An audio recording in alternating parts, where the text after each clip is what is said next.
All right, we're live. Hey everyone, welcome to Comic Book Artist Secrets. No, wait, I got the name of my own station wrong, my own channel wrong. Comic Artist Pro Secrets. I think I say that name every single day, so I must be nervous about the big, huge star that I've got lined up for you right now. This is an extraordinary man. Extraordinary man.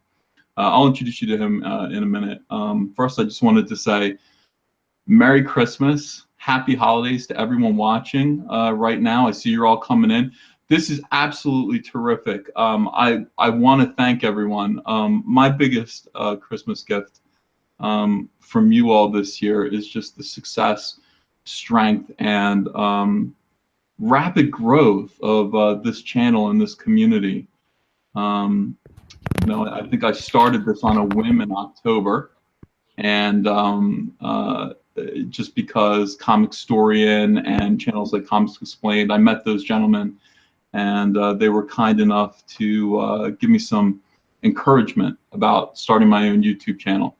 Scott just went, if you saw him for a second ago, he just went to go turn on the channel. His whole family is in the next room, like on a TV. They're so excited about watching this live. He'll be back in 1 second. But I owe you guys everything. I'm so very, very grateful for all of your support and for the way this channel has grown, for the fact that you guys have promoted it and retweeted it and told your friends. Again, I mean, I can't thank you enough for the way this channel has inspired people to start drawing again, and people are showing me their work. That's my favorite thing. I absolutely love seeing people's artwork. So let's see here. All right, let me pull you guys up. Boom. There you are. All right. This is very exciting. I haven't done one of these in a little while, guys. I think it's been a few, might have been 2 weeks. I think I skipped a week of doing one of these live interviews. Yeah. So this is going to be pretty cool. Let's see who's all in the chat right now. Oh, good. Am I using that? No, okay, listen, here's the thing about the filter. My wife watches these, and she's like, that intense bright light from the light fixture over your head drives me crazy when the camera switches back and forth between people. We have a live chat already. Or a super chat. James Dietrich. Hey dude, you did a video drawing Venom and mentioned McFarlane as the creator and didn't mention Dave Michelini. Sorry, I'm an obsessive jerk. James, thanks for the super chat. You were absolutely right. I should credit Dave Michelini. Sorry, I'm a jerk who is concerned more about the artists than the writers when it comes to creating a character, especially a character like Venom, who is so visually striking. And so much of who that character is and his success is due to Todd McFarlane. Now, had another artist drawn David Michelini's idea, would that character be as popular as Venom is? That's the question. That is why I showed preference to the artists. Oh, this is great. You guys are streaming in. All right, you guys, we're vamping for a little bit. If you guys have questions, you can ask them now. I know I have not been live in like a long time. That's because I'm actually working on making videos, which I think are pretty good. I'm doing more drawing videos. When I talk to people about the channel, most of the feedback I hear is that they would like to do, or they would like to see more how to draw videos, less drama videos.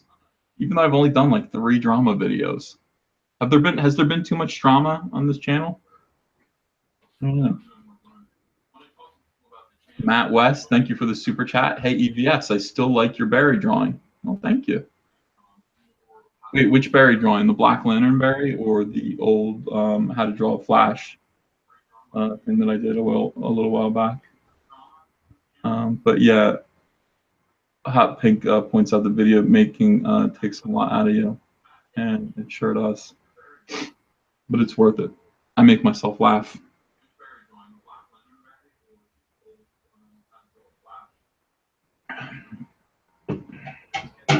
Yeah, it says smart, funny, and lazy says DNC is drama, EVS is drawing.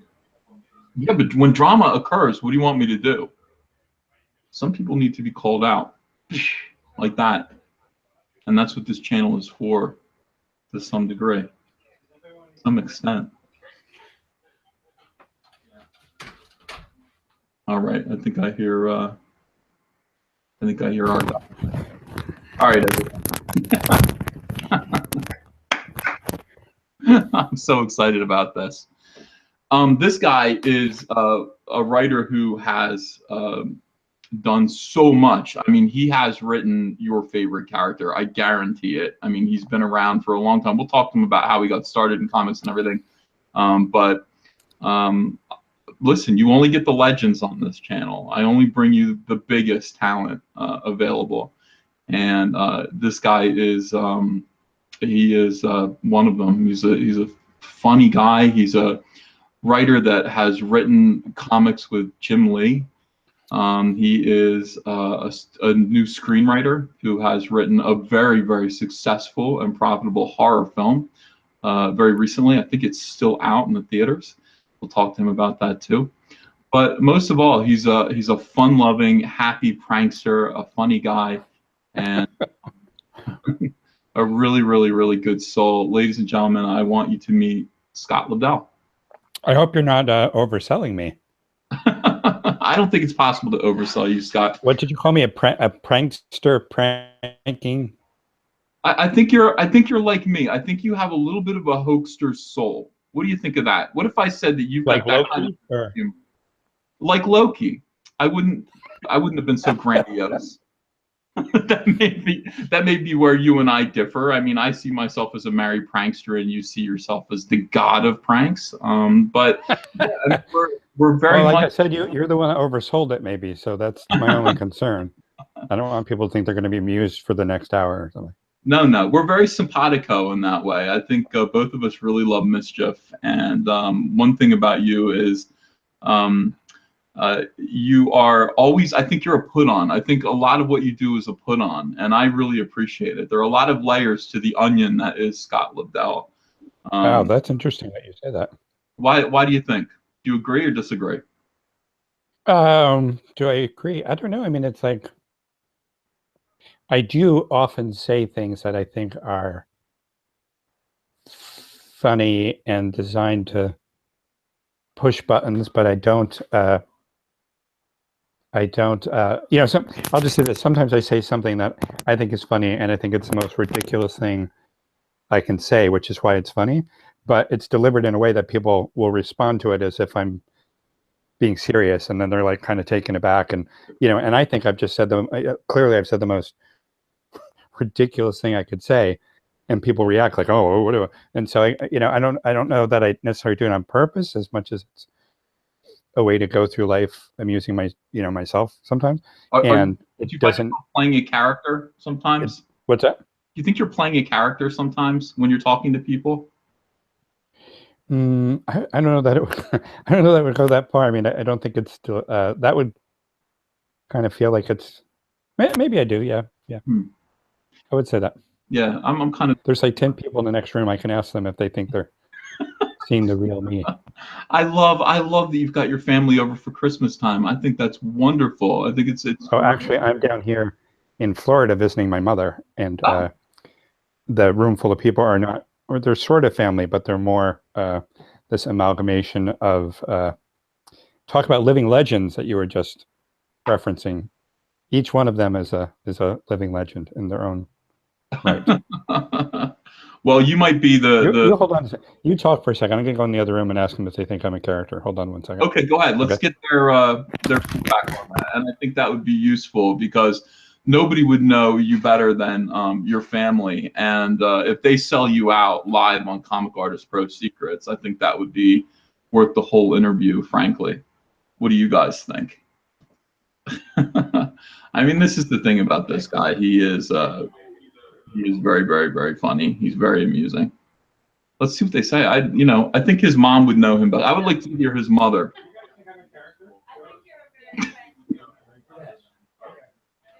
You can hear him in the next room.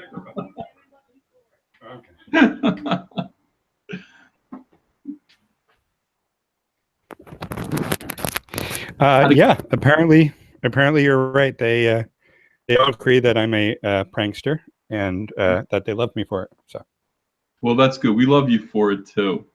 Now, the thing about you is that, well, actually, Ethan, it's kind of an interesting question. Do you you've interviewed a bunch of people? Do yes. you find that there is a like with a Dan Slott or a Mark Wade or these other people that you interview? Do you find that there's a I don't know, dichotomy between who they present themselves to be, or it's like, I'll say this, that it's I feel a teeny bit defensive as if I'm not a genuine person, but that's not really what you're saying. No, that's not what I'm saying. I'm saying you're a creative person, and creative people who are truly happy. I think we share this similarity. We go through life coming up with ideas for things that we can say and do that kind of make ourselves laugh in a way. And so much of what I do, and again, I mean, just talking to you and knowing you as I have, I mean, a lot of it's just fun. It's just a put on. And why be boring? And I will say I don't. I bring that up with you, and I wouldn't have said the same. I wouldn't ask the same question of Mark Wade or Dan Slott, for example, the two gentlemen that you brought up, because that's not who they are. Not at all. I don't think that they're interested in putting people on for the benefit of making themselves or others laugh. They're not Andy Kaufman. This reminds me now. Remember, you and I have spoken many times on Gmail, but remember, I forget what convention we were at where we first met, and you were at the table, and I came up, and I was just like asking you this series of really stupid questions, and you were trying to be polite, and then finally, I said I was me, and we both started laughing because I had gone out of my way to, I didn't know. I knew it was going to end with us laughing, so I could, Do you remember that? Yes, what convention was that? I do remember that. And since then, yeah, I mean, every time we're at a convention together, there's something silly like that. Let me ask you a question. The one thing that everyone that I've interviewed so far has in common is we have had superheroes and comic books around us since a very young age. Like, I found Superman when I was 3 years old, and Superman is my hero. I mean, he's the superhero. Did you say the X-Men? No, Superman. Superman. I didn't know the X-Men until much later. I found the X-Men when I was 12 or 13, and I was the right age to find the X-Men. But Superman caught me as a little boy. I had a Superman cape, and I saw the movie, and that colorful world of interesting superheroes. And power fantasies like that really caught me at age 3, 4, 5, and the Super Friends cartoon and everything like that. Now, I think it happened differently for you. When did you? Well, first of all, like, were you watching the animated shows of the 60s and 70s as a kid?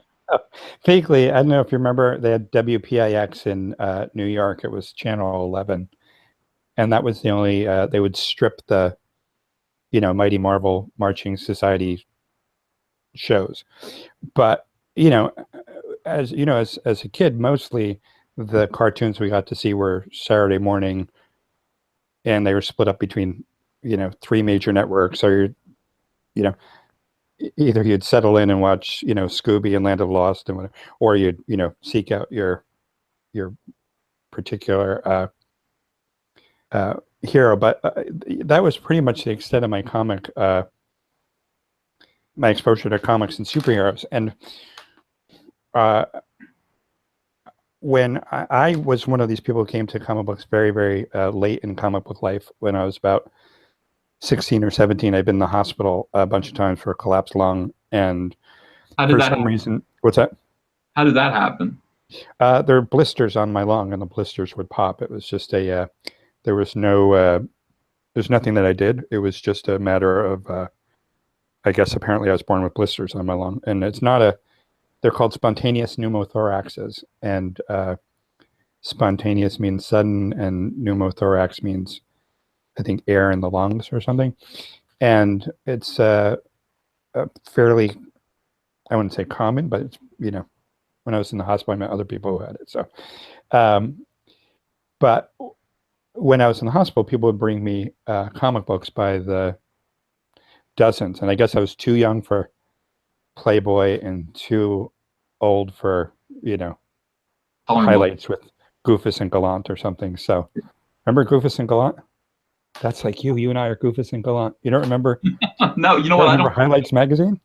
No, I don't know who that is. I don't know that reference at all. I bet your viewers probably won't too. They're probably even younger. But if anybody remembers Goofus and Gallant, tell Ethan.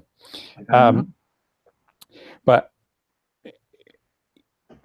moving ahead a few years to where I started writing comic books, and I think it's kind of interesting, and maybe it's what we talked about earlier, but I am one of the guys in the business who really doesn't have any sacred cows because I didn't grow up with them like you did, or Mark Wade did, or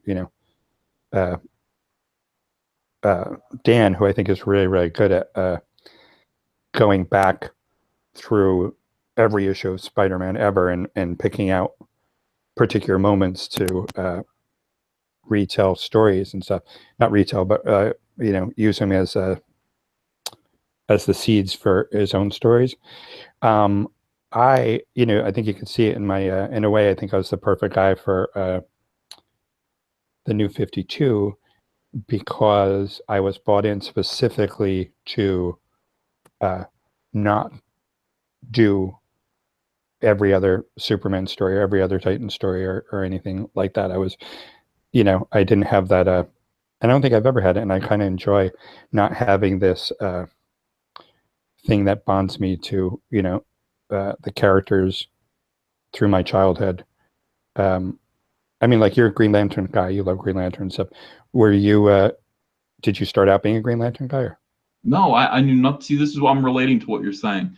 I also have, I think I work better when I have no worshipful feelings about past creators or past storylines. I read 0 Green Lantern comics before I was given the job on Green Lantern Rebirth.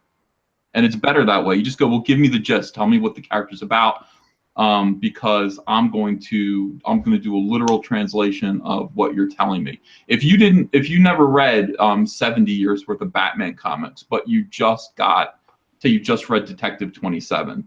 Now, how interesting would that be? You just got the basics of the character down. What do you think? Do you think that would be a more interesting version of Batman than someone who has a deep love and respect and knowledge of like Neil Adams? And well, it's funny. It's so funny because like when I started Superman, I did a scene. I did a few scenes with Lois where I showed her sense of humor. I showed her flirting with another guy. Blah blah blah, and people lost their minds. They were like, Lois Lane is this, and Lois Lane is that, and Lois Lane is the epitome of every woman who's ever had a job. And I was like, wow. So I went back and like, if you're going to be a fan of a character that's been around for 30, 40, 70 years, that's a long time to, to try to make a coherent, version of that character and try to pretend that you're using every aspect of the character that's ever been written, which you can't. I mean, Lois, married gorillas, and for I don't know 20 years, every issue was about her trying to get Superman to marry her. Whether it was like, tricking him. She shows up with a big handlebar mustache and a hat, and she's like, you have to marry my daughter, and he's like, oh no, and, like so. And if you want to be a fan of Lois Lane, then you have to, take into account 70 years. If you're saying, well, this is Lois Lane, my feeling is that all these characters are characters that, have grown, not only grown tremendously over the years, but have lent themselves to so many different types of stories and so many different versions of them And so now, you and I are currently in this world where, like, let's look at John Byrne when he did Man of Steel, for example. When he did Man of Steel, his version of Clark Kent was that he hadn't become Superman until he moved to Metropolis, which meant there was no Superboy, which meant there's no Justice League of, Legion of Superheroes. So it's like, oh my God, there's no Legion of Superheroes. But, as a kid, we were reading that going, wow, that's so wild. And maybe you'd go to the comic book store and you go, oh, but now if a creator does anything that changes anything, that, Twitter explodes and Tumblr explodes and, YouTube doesn't explode because YouTube is the coolest. That's right. Well, that's what I've been telling you. YouTube is the best, and this YouTube community rules. Yeah, and so it's but so all these things are have become so explosive, but through the years, creators come on and they do their versions of the characters, and I've done my version of the characters, which isn't necessarily everybody else's versions, and some people find that upsetting, and some people say, oh, here's a different different take on a character. So like Superman, for example, when I did Superman, one of the first things I did is Lois got a text from this guy she was about to move in with, and Clark hadn't known about it. And when she got the text, he looked through her and read the text. And people lost their minds saying, Clark would never, ever disrespect someone's privacy. And I'm thinking, well, you might not, and I might not, but I can't see through people, and I can't see through walls, and I can't, listen to conversations half a city away. And so if I'm being true to what I think a person who has all those abilities has, it's not necessarily, the Clark Kent that had been, been written for 75 years, as much as within the context of the story that I'm telling, this felt to me a perfectly reasonable way for Clark to, Clark Kent can hear somebody robbing a bank, 30 blocks away, and he's like, oh, I gotta go, and he's off. But people don't go, well, he shouldn't be listening to bank alarms.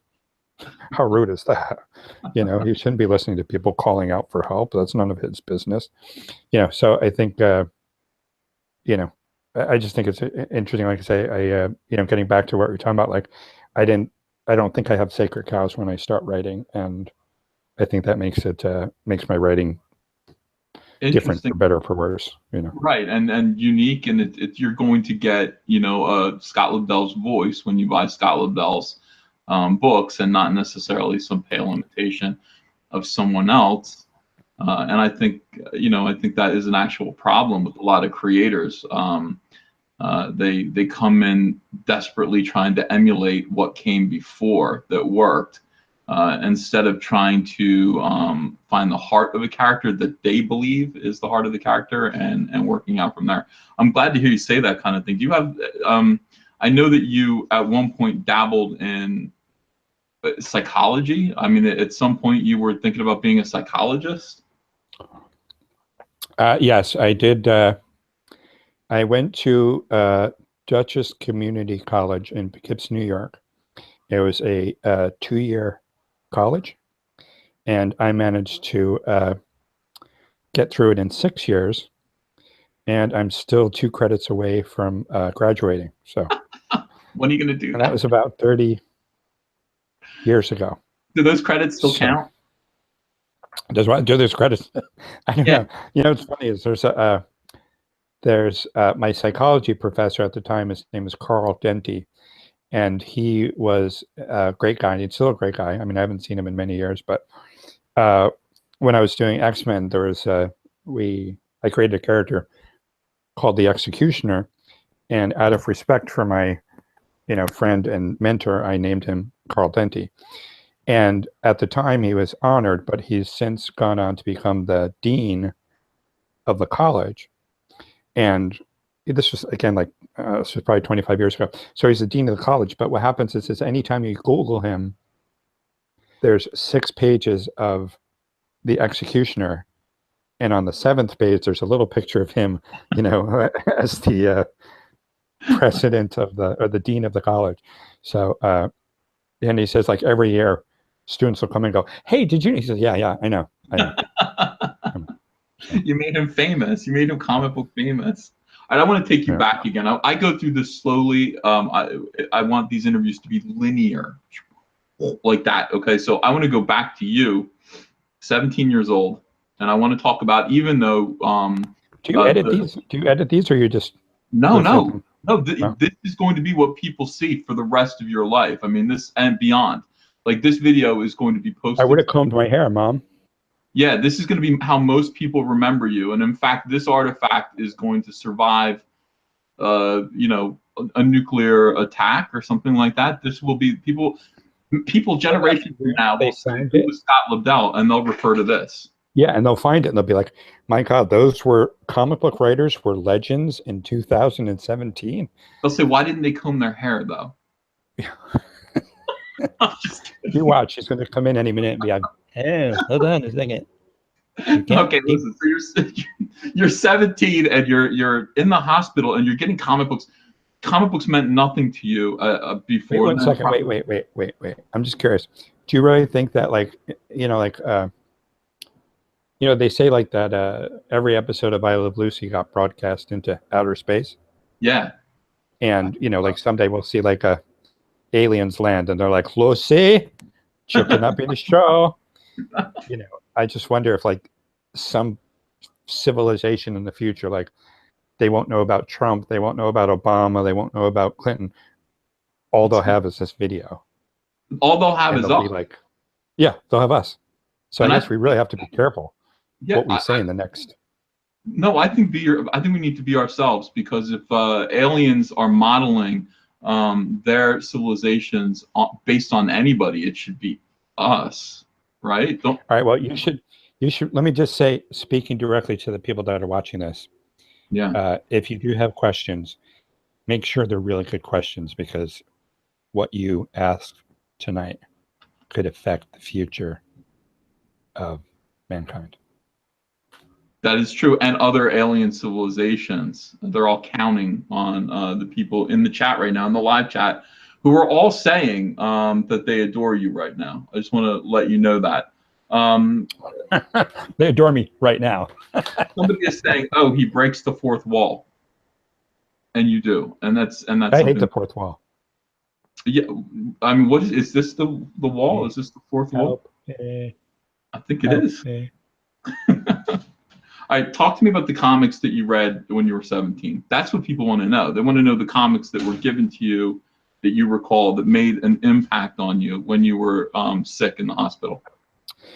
Well, my one of the comics I reread was King Size or Giant Size Daredevil #1 by Gene Colan, and I'm sorry to say I forget who the writer was, but you know, in the old days, you would read a comic and then you'd read it again, and then you'd roll it up and you put it in your pocket, and you'd go to the barber shop and you'd be waiting for your turn, and you'd take out the comic book and you'd read it again. Or, you know, you'd go to the supermarket and your mother would go into the store and you'd take it out and you'd read it again. But so, you know, this was way before comic book stores. So you got a comic book and you held on to it and you slept with it. And so there's a comic book, that Giant Size X-Men King Size Daredevil #1. Sorry. What happened was my sister Jody and I, it was my birthday, and somebody said, "Oh, we have a present for you down at the neighbors." So Jody and I got on the bike, and she sat on the, I guess she sat on the back or the handlebars or something. No, she sat on the back, and I was driving. We got like 20 yards from the house. I lived on a hill. We got 20 yards from the house, and the bike started wobbling, and I went flying one way, and Jody went flying the other way. And it was a disaster. We were all scraped up. We should have been in the hospital, but you know, there are no parents there. So my brothers and sisters are like bringing us into, you know, taking us up into my parents' bedroom. We're just lying there in this heap. And Jody's face was all scraped up. And my arm was all scraped up. And she looks over, she goes, how come your arm is scraped up, but your face isn't scraped up?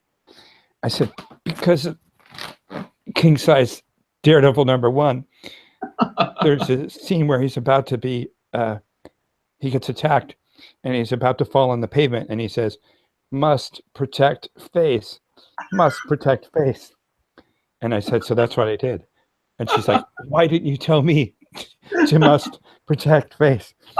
So that was probably because of that comic book, I'm as handsome as I am today, because if I had not read it, I would be just, the whole side of my face. Yeah. I'd look like Harvey Dent. Yeah, I'm really glad. Thank you, Gene Colan, wherever you are. Really appreciate that. I mean, these comics is out. Had you ever met Gene Colan? Mm-mm. It's so funny, Gene Colan talk like this. He was the most soft-spoken person I've ever met. Wow. Well, what about Al Milgrom? Now, listen. Here's the thing. According to your Wikipedia, you actually wrote for the college newspaper and interviewed Al Milgrom. Why? What made you do that? What are you eating? A grape. Grapes are so good this time of year. Especially in Florida, they're amazing.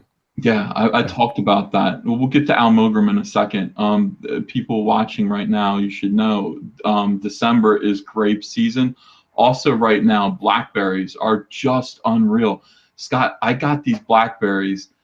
They'll kill you. I swear to God, they taste like, but there's no tart to them at all. Okay, they're not that grapefruit kind of thing that blackberries have.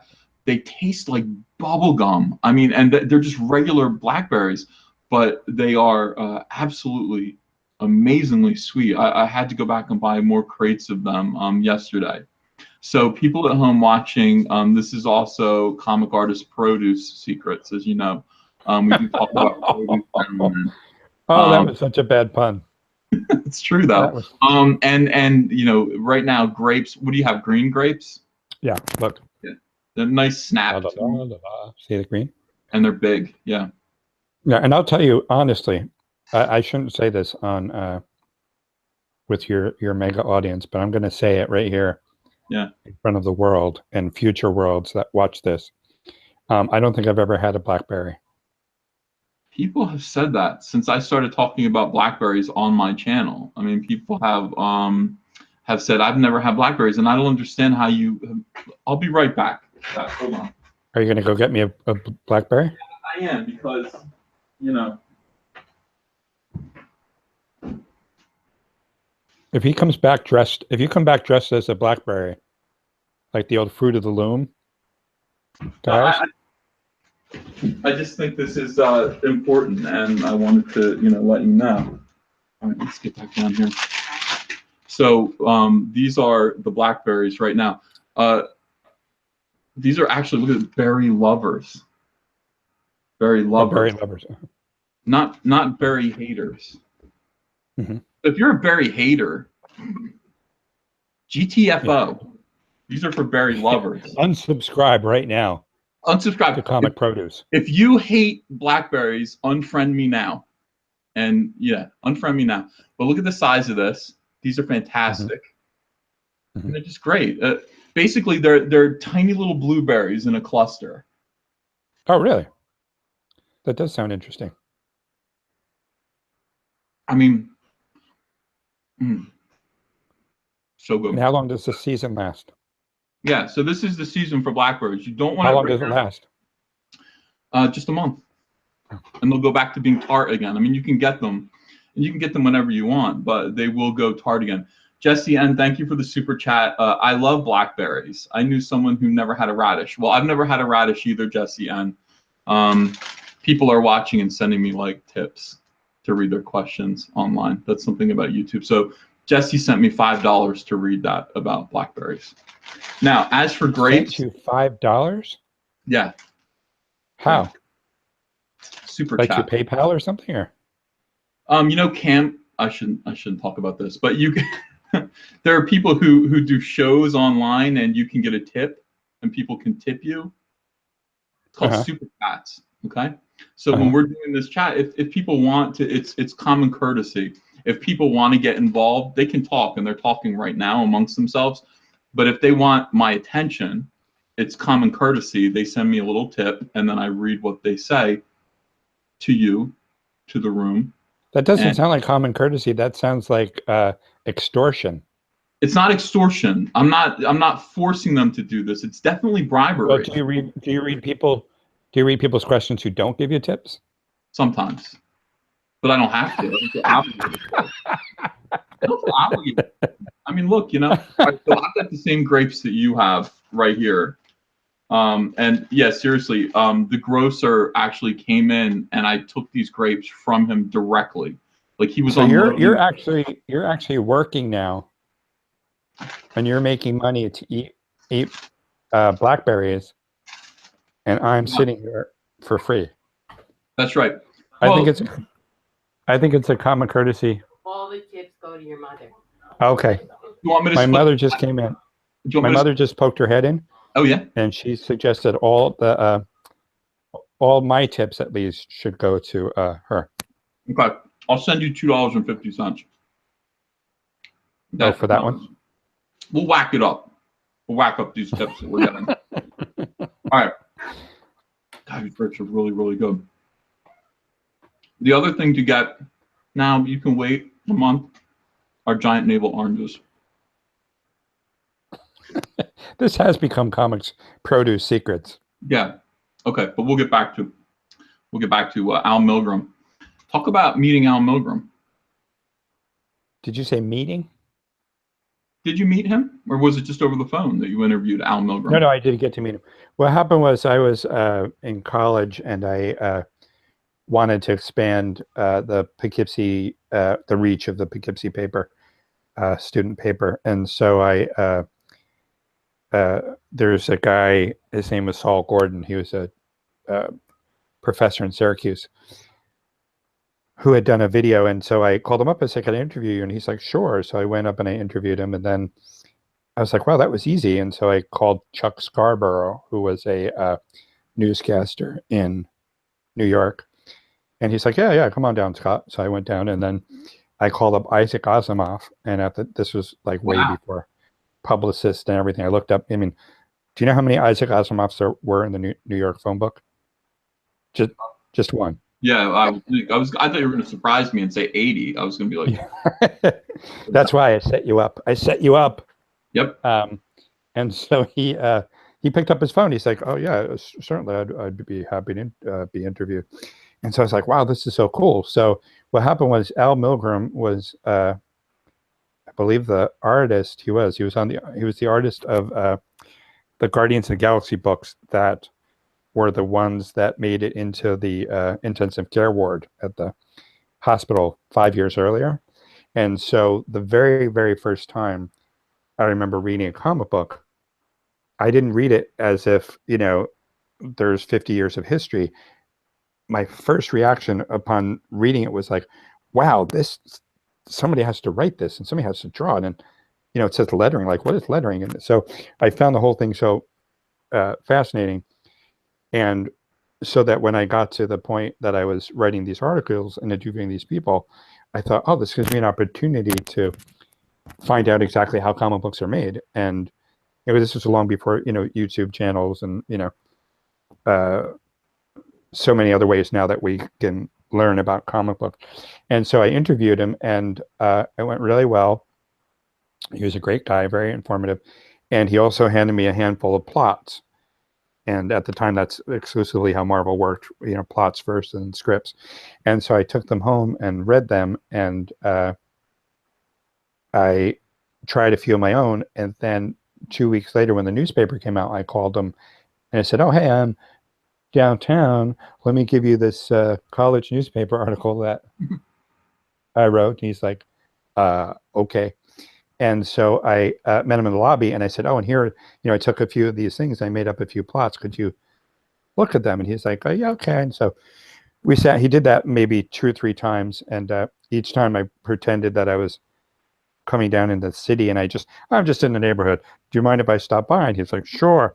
And then finally, he stopped coming into the lobby and sent his assistant, who was Ann Nocenti, Ooh. and it was then her job to be polite to me until she eventually became an editor, and then she sent her assistant editor out to blow me off.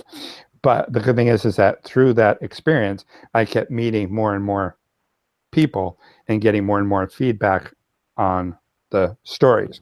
So so that was really kind of my way into Marvel, was by doing these college interviews and then making these very, very, very tenuous relationships with editors. And I say that because I did that for 6 years. It was 6 years of you making friends with people like Ann Nocenti and Tom DeFalco. 6 years I don't think of it as 6 years of making friends. I think of it as 6 years of being rejected and having rejection letters. I had so many rejection letters, they covered the wall of my bedroom. And yeah, and again, this was before email. Like, they'd actually send you actual, an envelope, and you'd rip it open, and it would be like, I'm sorry, you're not good enough to write for us at this time. And this went on for years. And then one day I got a rejection letter from Tom DeFalco. And at the end of the letter, he wrote, P.S.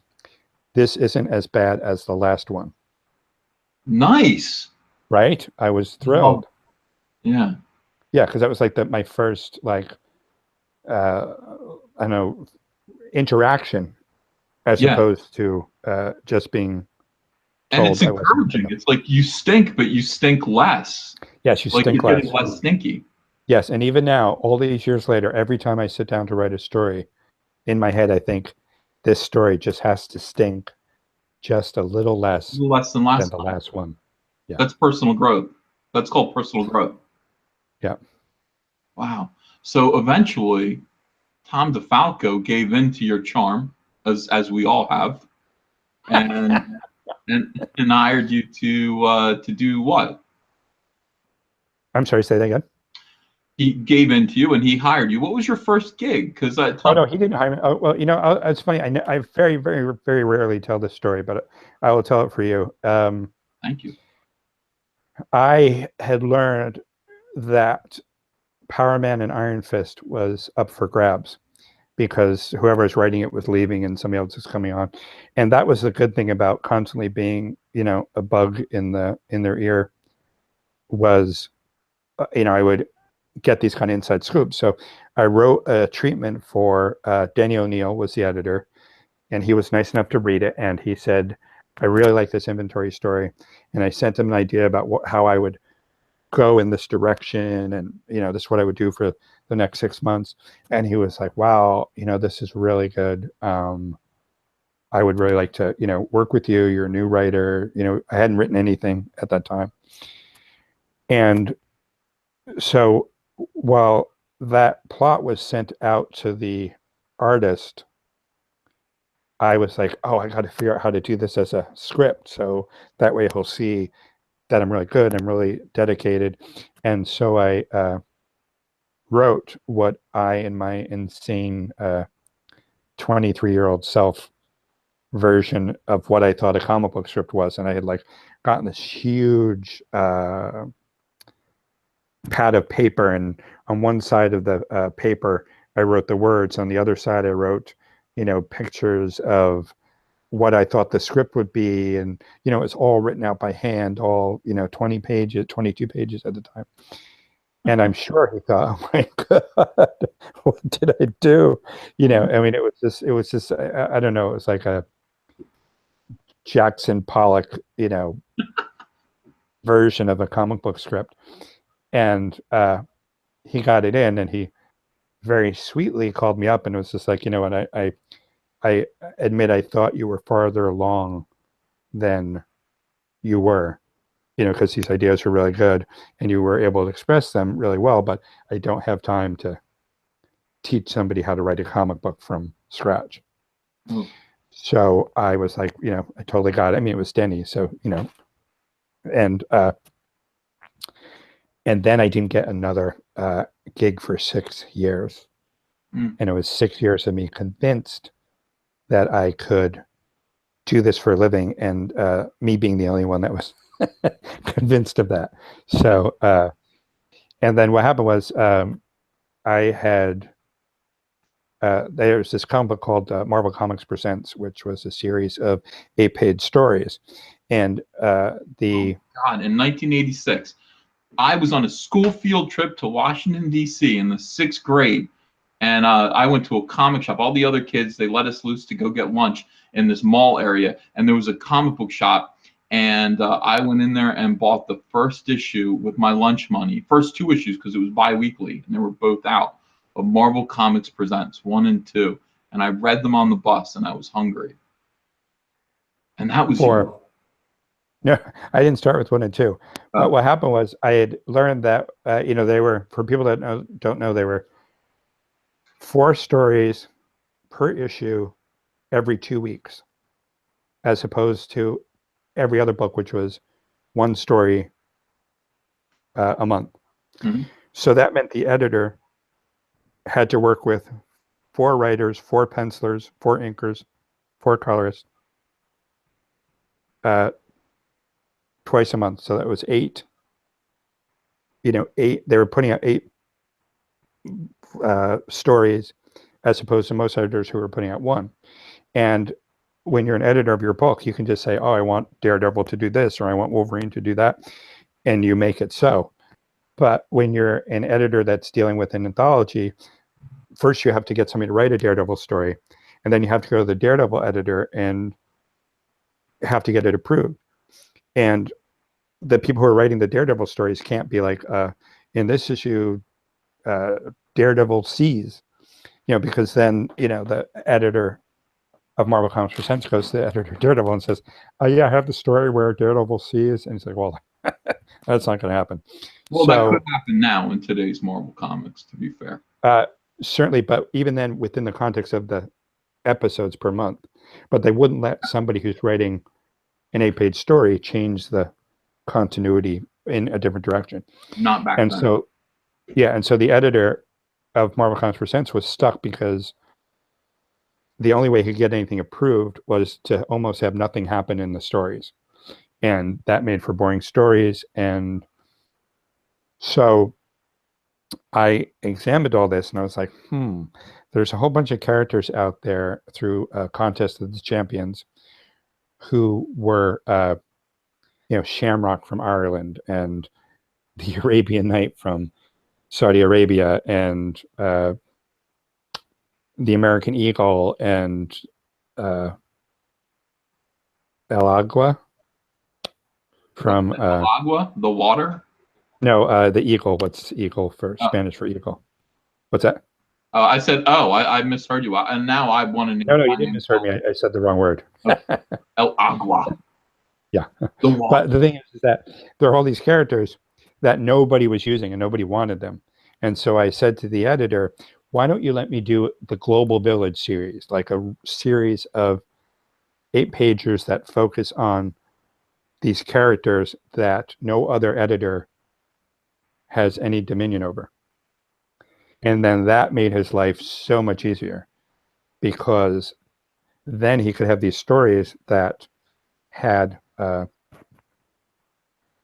could tell the origin of Shamrock, and it's a silly name, but in the origin of Shamrock, it was somebody who only got her powers because her brother, who was supposed to have the powers, died because of this IRA incident. And so it was this, kind of deep story about the father's hatred for his daughter because she wound up being the representative of everything he believed when he had always assumed it would be his son. So it was like this, you took a very silly character like Shamrock, and I was able to write this, pretty intense story.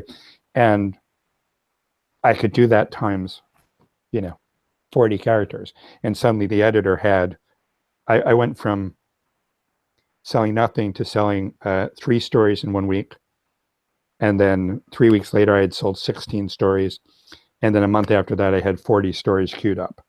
And then suddenly I was a comic book writer. So That's fantastic. That's how it happens.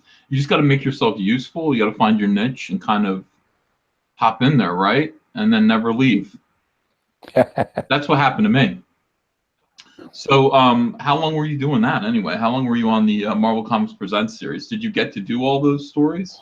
Yeah, I did every story, and I even stayed on a little longer. You know, I'll tell you, this is kind of an interesting story. When I was doing Marvel Comics Presents, I was working with a kid named Rob Liefeld, and we were doing this Beast, 8-part Beast story. And he had started the first 2 parts, and then he became the Rob Liefeld and became very famous, and we all know his story, or parts of his story. Mhm. And so somebody else needed to do these 8-page, do the rest of the Beast story.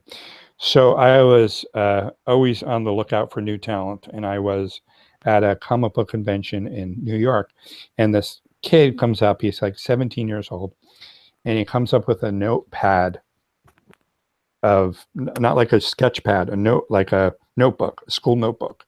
Yeah. And he had drawn a bunch of characters into the notebook.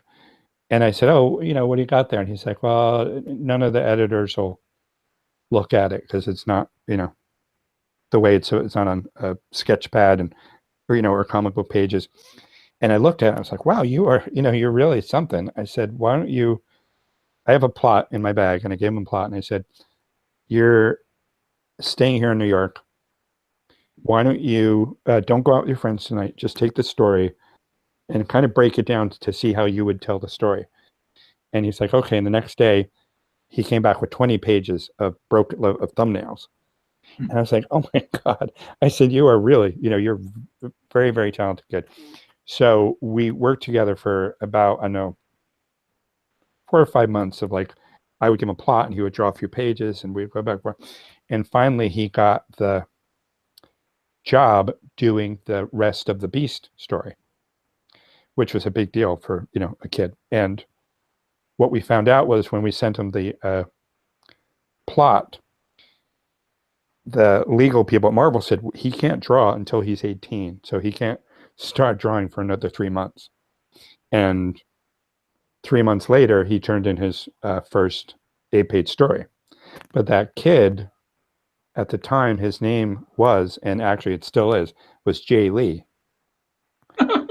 So I was gonna say, I was like, what are you talking about? Like, Jay Lee started really young.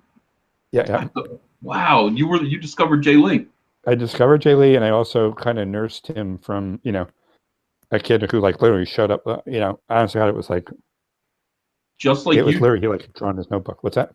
Isn't that interesting that, like, you saw in him, because he said other people aren't looking at my work because it's not formatted correctly. Oh yeah, and you can't blame. I mean, you can't blame the editors for not not looking at, like, a notepad, you know. But having said that, it's kind of funny because I didn't think about this until, maybe it's because I told you that story about what's his name, about Denny looking at my work and going, "No way," looking at that script and going, "No way," is maybe that's what I responded to in Jay's notepad. You know, That was just like, investing. You did that to help yourself. To help. Maybe. This was a symbolic act of, like, hey, I'm not going to do to this guy what Denny did to me. Well, I mean, I would have to, I don't think that Denny did anything to me. I mean, I totally understand, He was you cruel. know, that I wasn't ready, you know, and it took me a while to be ready, and eventually I was, but I don't feel that Denny did anything to me. I don't want that to be the headline on Bleeding Cool. Lobdell complains I'm that, trying to get you to say something. No, I'm just kidding. No, but I mean, it is interesting that those two things kind of correlate there. And well, you know, it's funny, to this day, I still, you know, anytime I can find an artist or find a writer, or, you know, even when this movie came out, I would get, my email was on IMDb, and so different writers have written to me saying, could you look at this script, or can we, and I mean, I try to always, I certainly can't do it virtually every time, but over the years, and I'll just tell you one last story. One time I was at DC. I could get into the DC offices, and Marvel was the only people that gave me work, but there are enough DC people that they would, take a meeting, but it never went anywhere. But it would, I could go and hang out in Brian Augustin's office and Elliot Magan's office. And there was a kid who couldn't get into DC, but I was like, you're really good. I'm going to go over there. Let me just take your samples and I'll bring them over and drop them on a desk and see what people think.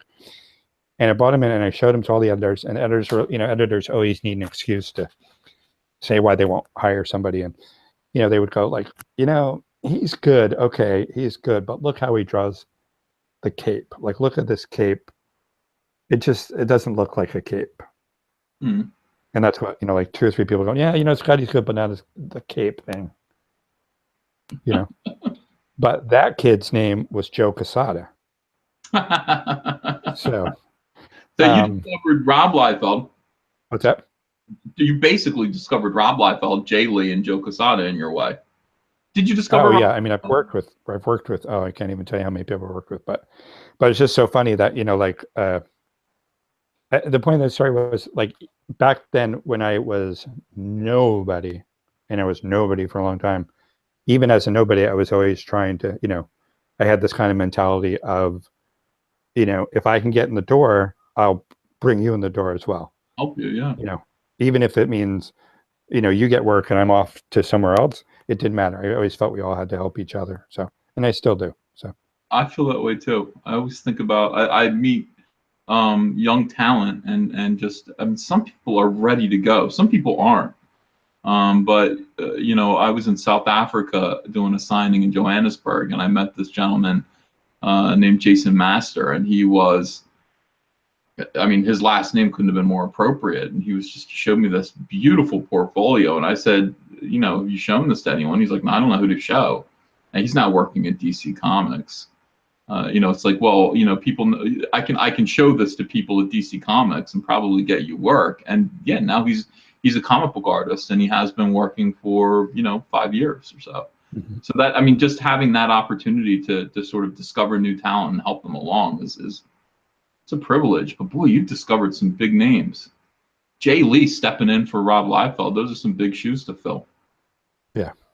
He didn't much look like the Jay Lee he is now, but he was at the time. Back then he was minimalist, and he drew a lot of like big, gigantic, muscular guys with veins. He drew Namor at age 18, right? No, the Legend was 16 when I was a kid.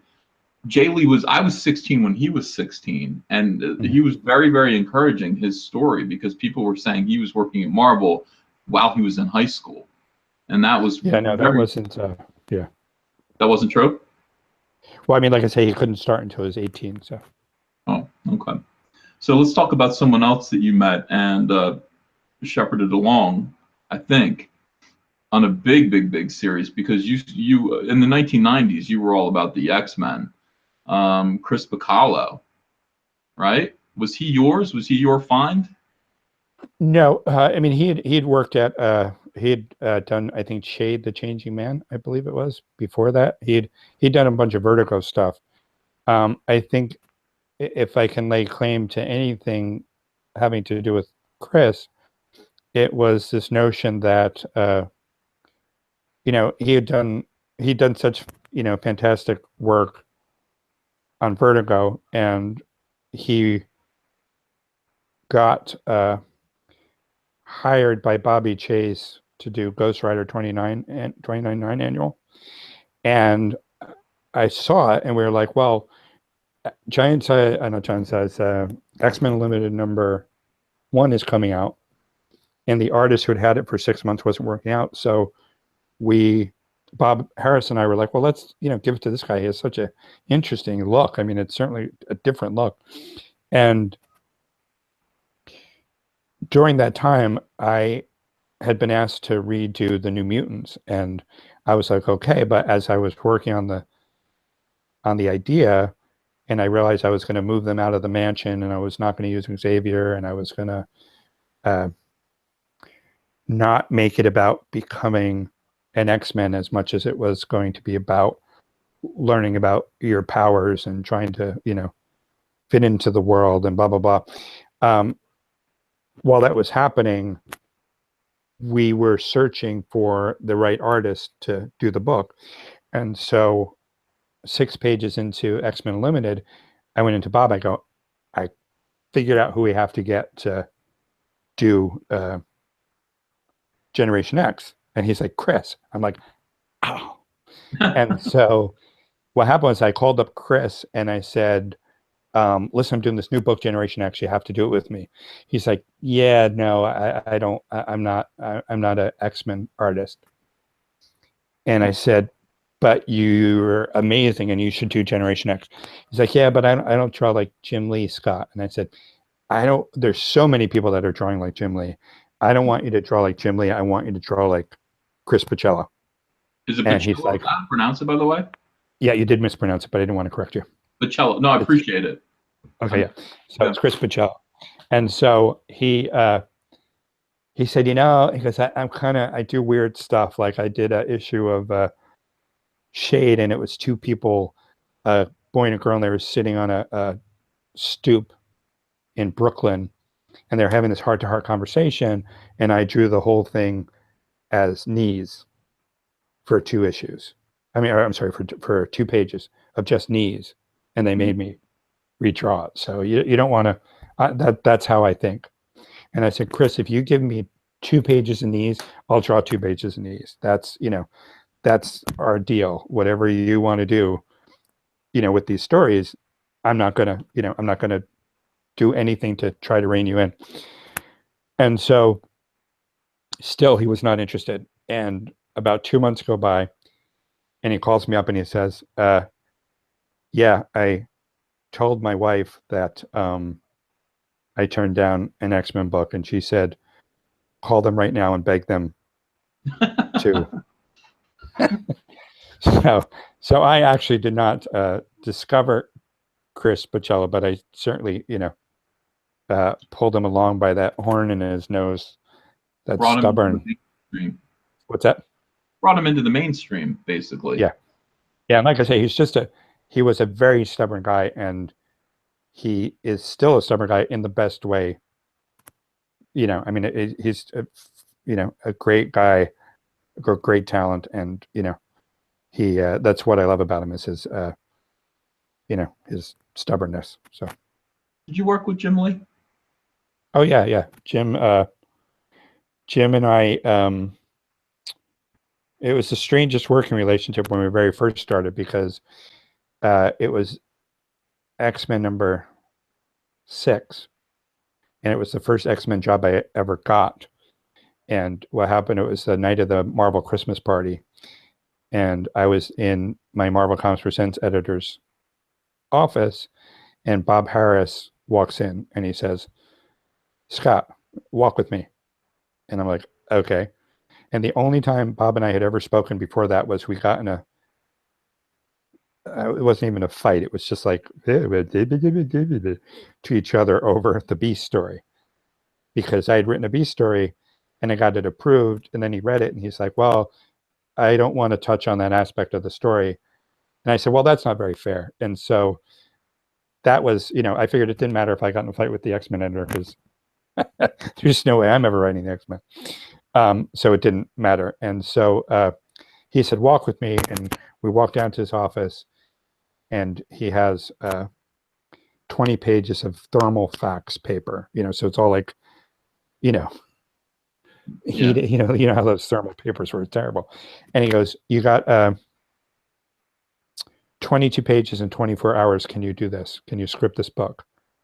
And I said, sure. Because I figured in the next day, either people would say, wow, look what he did in 24 hours. That's amazing.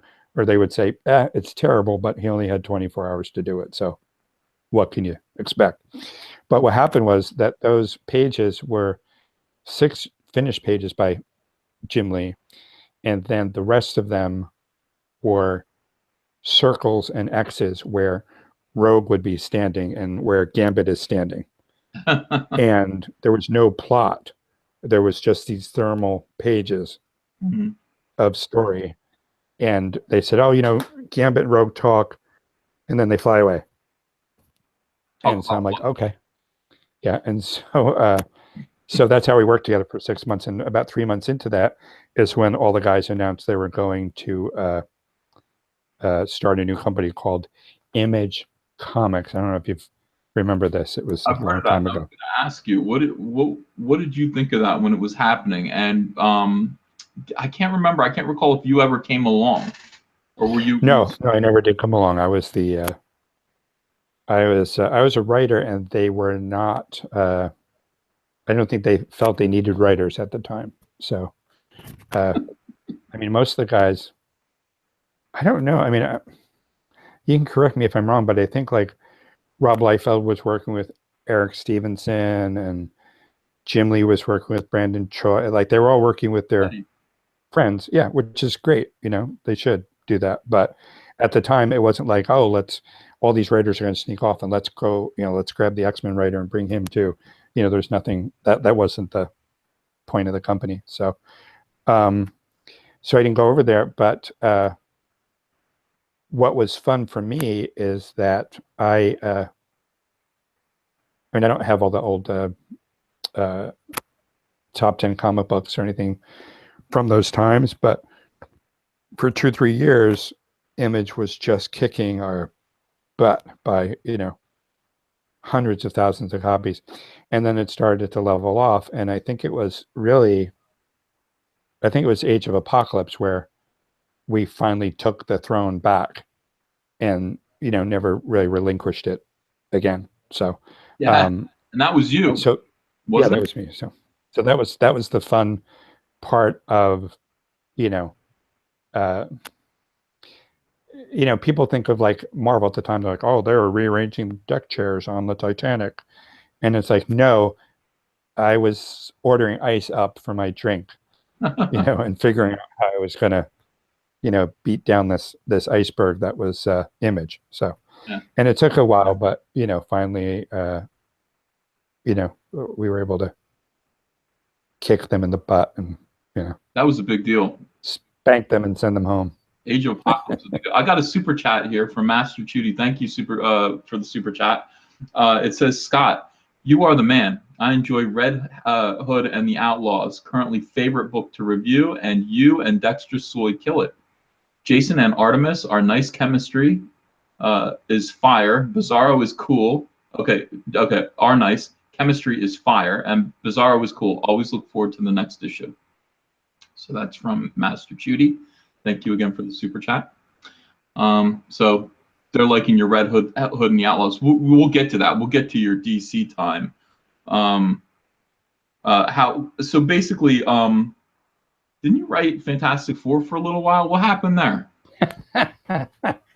Yeah, I wrote 3 issues of Fantastic Four. I was supposed to be the writer on Fantastic Four with Heroes Reborn, but they everybody was really pretty mad at me because when Heroes Reborn, was it called that, right? Heroes Reborn? Jim Lee? Yeah, Jim Lee and Rob Liefeld. When that was first announced internally, they said, oh, Jim and Rob are going to come over and do these books. I was like, oh my God, that is the most amazing idea, like to jumpstart these characters and, with talent that was not necessarily people that have been looking at the comic books the same way they had been for 20, 30 years. And so I was like, sign me up for that. So I got signed up for it, and I didn't realize at the time how much the resentment at Marvel, that people at Marvel had for this idea that was generated from all the way up. And so I thought it was a great idea, but between everybody all the way up and me here, everybody in between hated it because it was all about, people not having faith in editorial's vision of these jobs and stuff. So when it was time to do Heroes Return, and I was tensions had been running pretty high between me and Marvel. And why? Because I because I kind of sided with this new vision of, you know, a way to produce comic books, which wasn't, you know, all the guys in the bullpen and all the editors, you know, the kind of incestuous relationship that went on with editorial and, you know what I'm saying? The people that they And know, so- the creators they're used to working with, constantly just feeding them and et cetera, like outreach, trying. Yeah, I mean, I think it was, yeah, I think we've seen it a few times over the years where you take, like, even John Byrne going over from Marvel and saying, you know, I will do Superman and I will change and I'll make a Man of Steel and I'll do all the, it was like, you know, sometimes you need a fresh set of eyes. And I was probably the most established writer at the time, you know, working on the X-Men books. And my feeling was, this is a great idea. And everybody else's feeling was, you know, this is horrible and it makes us look like we don't know what we're doing. And so, You know what it felt like? From my perspective, it felt like Marvel had beaten Image. Like Image was coming back to Marvel again. I mean, there were a bunch of different ways to look at it, but you might have felt that from the outside, but from the inside, everybody was like, you know, suddenly all those guys that were working on those books were not working there, and suddenly the editors who had been in charge of Captain America for the last 20 years, you know, 15 years, were suddenly watching, you know, Rob Liefeld draw Captain America like he was a Frigidaire, you know. Right, yeah. And so what's that? So it was all worth it. It was no, probably not. Yeah, I had Mark Waid on, and he talked about this very issue where, you know, the Captain America thing from his perspective was he and Ron Garney were putting together a really, really good run on Captain America. They had just started, and they were kind of kicked to the curb for Rob Liefeld and Jeff Loeb, their Heroes Reborn thing. So Mark Waid was rather upset about the Heroes Reborn thing. To sort of bolster. I probably would have been too if I got fired. Yeah. Yeah. But you were hired. What's that? But you were hired, and you were working with Jim Lee on Fantastic Four, which was actually really good. I mean, that run that Jim Lee did on Fantastic Four Reborn was excellent. Yeah, well, and you know what happened was this is weird. I don't talk about this very often, but I've never talked about it other than maybe a panel or two, but I'll talk about it now. Is issue 6 of the Heroes Reborn titles, I plotted that crossover, and that month I wound up writing 5 of the top 10 comic books and plotting the other 3. Yeah. And I looked at the list and I was like, wow, I mean, like, where do I go? Like, do I try to get all 10 top selling comic books? Like, is that like, you know, is this where I am in my career? Like, that's, you know, and at the time I was thinking, you know what, I'm working 70 hours a week. There's clearly something about my brain that connects with an audience. So I can keep doing this, or I can try my hand at Hollywood, which is still, you know, writing and stories and, you know, moving images. And, you know, I don't think there's any real difference between the skill set that is used for a comic book or a comic book script or a movie script. And so I had in my head that I had one foot out the door anyway. And so my feeling was, I want to challenge myself to do other things. Marvel was not particularly thrilled with the fact that I was, you know, I don't know, I don't want to say an enemy within. I don't think I was that, but I hadn't come out in favor of the comic book establishment at Marvel. You picked the wrong side. So I picked the wrong side. And so I had about 6 months, 8 months worth left on my contract, 6 months left on my contract. And they came back with this really low number, like, you know, really, really low number compared to what my contract had been. And I said, you know what, I'm fine. I'm going to take my chances out in the real world. And that day, they were like, well, if you're going to leave Fantastic Four in 6 months or 8 months, we'll just replace you now. And I said, well, I didn't say I would leave. I said, I'm just not going to sign a contract. Yeah, but if you're not going to sign a contract, then you might not be around, so we're not going to. So they gave Fantastic Four to Chris Claremont, ironically, with issue 4, even though I'd plotted a few more issues in. But I mean, I would have stayed on Fantastic Four for, you know, at least as long as I stayed on X-Men, which was about 7 years. So, Wow. I mean, I love the Fantastic Four. It's awesome, but it was not in the stars. So That's kind of how I did 3 issues, and to this day, people are like, those were the 3 best issues. Not ever, but certainly. I mean, it was a fun run, and I would have done it, but I would have stayed with it. But as it was, I didn't. So They wanted you to stay for less money. Under yeah, contract. which I didn't. You know, I didn't mind at the time because I don't. You know, like I'm very rarely. All of the books were making money hand over fist for Marvel Comics. Let's be honest here. Let's be frank. You're writing all the top-selling comics for Marvel. You're making them a ton of money. The choices that you make and the people that you side with weren't necessarily politically advantageous. Sometimes, you know, sometimes you think about what's best for the company, maybe, rather than what people think. And wow, okay, so that's they wanted to pay you less and make you sign a contract to keep you immobile. Yeah, and so yeah, but you know, like I said, I mean, if you want the God's honest truth, what happened was I had signed. What happened was Marvel and DC and Image were all fighting over the talent, and so Marvel started signing, you know, John Romita Jr., the Kuberts, like everybody, with these mega contracts. And then they came to me and they said, well, we want to lock you up with a mega contract. And I'm like, that doesn't make any sense to me because I'm already writing the number 1 through 4 comic books. Why would you need to, you know, like, where am I going to go? I'm already like number 1. Am I going to go somewhere else and be number 5? Like, why would I do that?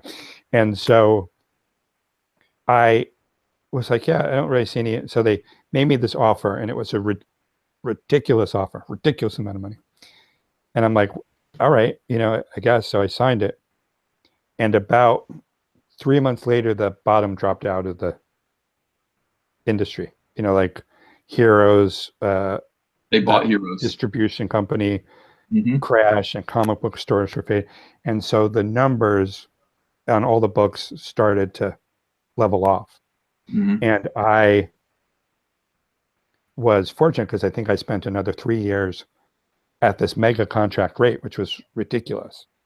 You know, it was ridiculous because as the industry tanked, as the industry was here, I was up here. And so I understood why they would offer me less, but I felt, you know, I could get this less or maybe a little more anywhere else. So it wasn't the numbers that like we all remember in terms of, you know, how great those numbers were. Yeah. So it's a little more, but again, at the time I wasn't motivated by money. And even now, I mean, I'm still not, I mean, it's always great to have money, but I've never been, you know, somebody who's been motivated by money to really do anything. So, yeah. I will tell you that it's kind of interesting that like when I first started out, I was making like $35 a page. And I remember my first royalty check from Marvel Comics Presents, it was for $500. And I was like, oh my God, I was like doing cartwheels through my apartment in Yonkers. I was like, $500, I'm never going to have to work again. This whole royalty thing is amazing. Like, oh my God, $500. And at the time, I eventually landed on X-Men. I told you that story. I wasn't planning on landing on X-Men. That was never a goal. But suddenly I was there and I was writing it, and suddenly the money came in. And for years I said it was interesting because all I wanted to be was a comic book writer. And if I was making $35 a page, that was better than, pushing buttons, third shift at IBM. But suddenly I was in the right place at the right time. And I always said it was like the money truck just backed up and, took pitchforks of money and threw them on the front yard. That didn't even occur to me. I didn't even realize you were rolling in the 90s. Yeah, I was rolling for a long time. But the thing is that like, I was never like, I'm going to be a comic book writer and make a lot of money. Anybody who thought that would be an idiot. And so I was making money. But then, so there was a time that I was here and the money was chasing me. Mm-hmm. And then there came a point in my life where I was here and I was chasing the money. I was like, I gotta work. I gotta pick this project. I gotta figure out how to make the contract do this. And that became like very unfun because that's not really what I had signed up for. I signed up just to write comics. When do you think that change happened? What year? I would say between 2004, probably 2004 to 2010, maybe.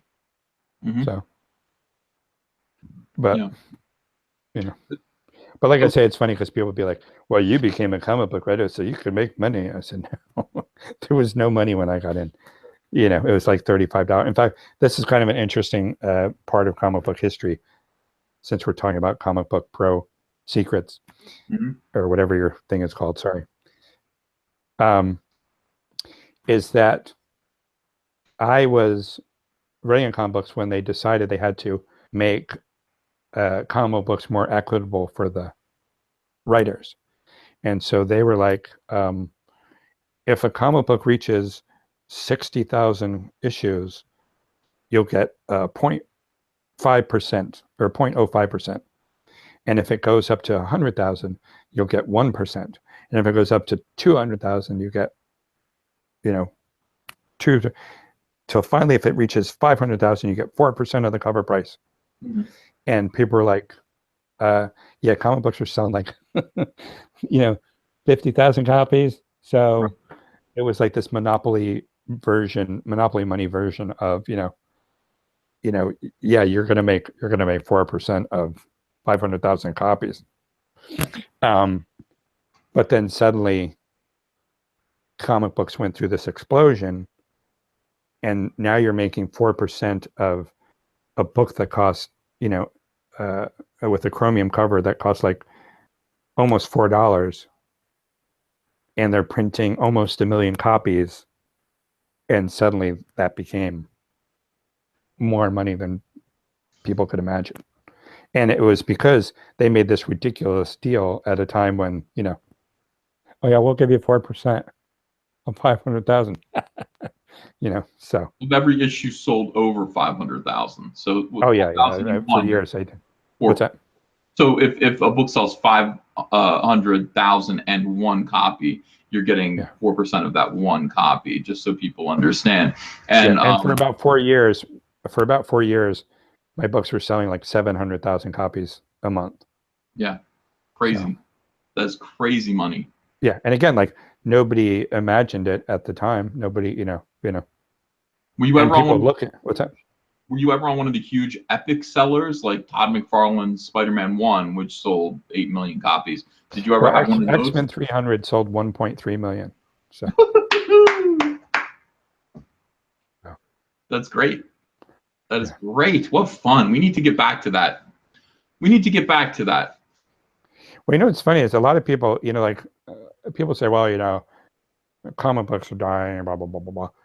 I mean, I always said that if, kids don't read anymore. Kids don't read.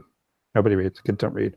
Mm. And then some woman in England writes a book about a child wizard, who lives under the steps and goes to wizard school, and it becomes, this huge phenomenon that, saves an entire, I'm sure it saved the company, but it probably, like there wouldn't be a Twilight if there wasn't a Harry Potter, and, yada, yada. And so I think that comic books are going to be saved when somebody does something that people want to really see again, or to see for the first time. And unfortunately, I mean, I probably Walking Dead is the best example of that. Like it was keeping Image afloat. Walking Dead is keeping Image afloat. I mean, let's, and I think for years, I mean, for a few years, it probably kept, the idea of comic books afloat, because, well, let me say that. I'll take that back. I don't think it kept comic books afloat, but I think what it did was it brought in a new audience of people that were not necessarily superhero fans, or it allowed people who were comic book fans to find something different.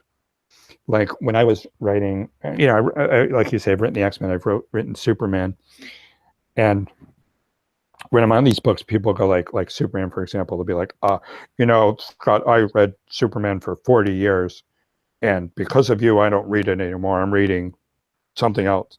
And I'm like, you're welcome, and thank you. You're welcome and thank you. Like, I do think that people need to, to grow and find things. Or people would come to me and say, like, I used to read the X-Men, but now I read something by Neil Gaiman. I'm like, well, that's great. That's what happens. You start out one thing, your taste change over the years, and you try different things. And I think that Walking Dead was really the first time in a long time where we saw something that was not, Captain America being manipulated by somebody, and then at the end of the issue, the limousine pulls up, and you look in, and the window rolls down, and it's the Red Skull. It's like, oh my God, like how many times can we see that story? But enough times that people keep wanting to see it. There are guys that make a living off of bringing back Doc Ock and everybody for the 100th time. But I think that Walking Dead was an indication, or should be an indication, to the industry that people are willing to read comic books that are not, the same thing over and over and over again. So, I mean, I can't speak to the book now. I stopped at issue 86 because it got so oppressively oppressive that it wasn't in my nature to keep reading, but it's it was extremely well done. So some people think that what's missing from comics is more representation, more diversity in characters. Like it does seem like most big popular superheroes are white males, heterosexual. You're famous for really revealing that one of Marvel's biggest male heroes, I would say, of the 1980s, North Star from Alpha Flight, was gay. What prompted that decision? Was that you? I was doing. I needed to do an inventory story at the time, and when I first took over Alpha Flight, we needed an inventory story in the drawer. And my feeling was that North Star was always a very difficult character to enjoy because he was so angry all the time. He wasn't angry in a cool way like Wolverine was. He was angry, for reasons that I felt that his being closeted made him angry and kept him angry because he would keep people at a distance with his anger so that you didn't have to judge him about being a mutant. You didn't have to judge him about being homosexual because he kept you away from him. And I felt that the only way to get him to grow as a character was for him to let that go and to just be who he was. And so I made that argument to my editor. Her name is Bobby Chase, and Bobby Chase's brother is also gay. So she was like, I love that you're, tackling this straight on. So she supported it. And then she went on to do Spirits of Vengeance. And the book needed an inventory story, and that issue went out, and, history was made. But it's funny is I was at a comic book convention recently, and I was on a panel, and somebody said, well, how do you feel about the diversity push in comics? And I said, I think diversity is a relatively recent term for something that I've been doing for 25 years now. Mm-hmm. Like if you look at Generation X, Generation X was very heavily weighted female, and it was very heavily weighted towards, characters of color, as I guess the term would be today. And the thing is at the time of the X-Men, when I did Generation X, there's no reason. I could have had 8 white male mutants and people wouldn't have blinked, but instead I felt that I wanted the book to represent what I would see when I was at conventions and look out at the crowd and go, oh, this isn't a bunch of, straight white guys staring back at me. This is America. And so I started doing that, but I've been doing that for 25 years now. If you look at Teen Titans, when I did Rebirth, if you I'll say this, and I don't want, it's hard to say it without sounding like a jerk, but not a jerk, but we've seen a lot of relaunches in comic books over the years. That's become like the big craze is relaunch. And I remember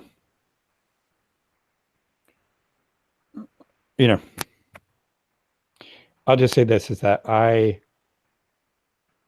have, like with Teen Titans, for example, I could have had Wonder Girl, Kid Flash, Superboy, Robin, and 3 other famous characters. But instead I introduced Blink, who was a gay Mexican teenager, and I introduced Skitter, who was this African American cyborg character, and then I used Solstice, who was from India. And the thing is that I over the years, I could always do what use the fan favorites and get whatever praise I could get for that, or I could take the fact that I was launching a new book and introduce new characters, and specifically introduce characters that were not straight white male characters. Mm-hmm. And nowadays people say, oh, that's diversity, you're doing diversity.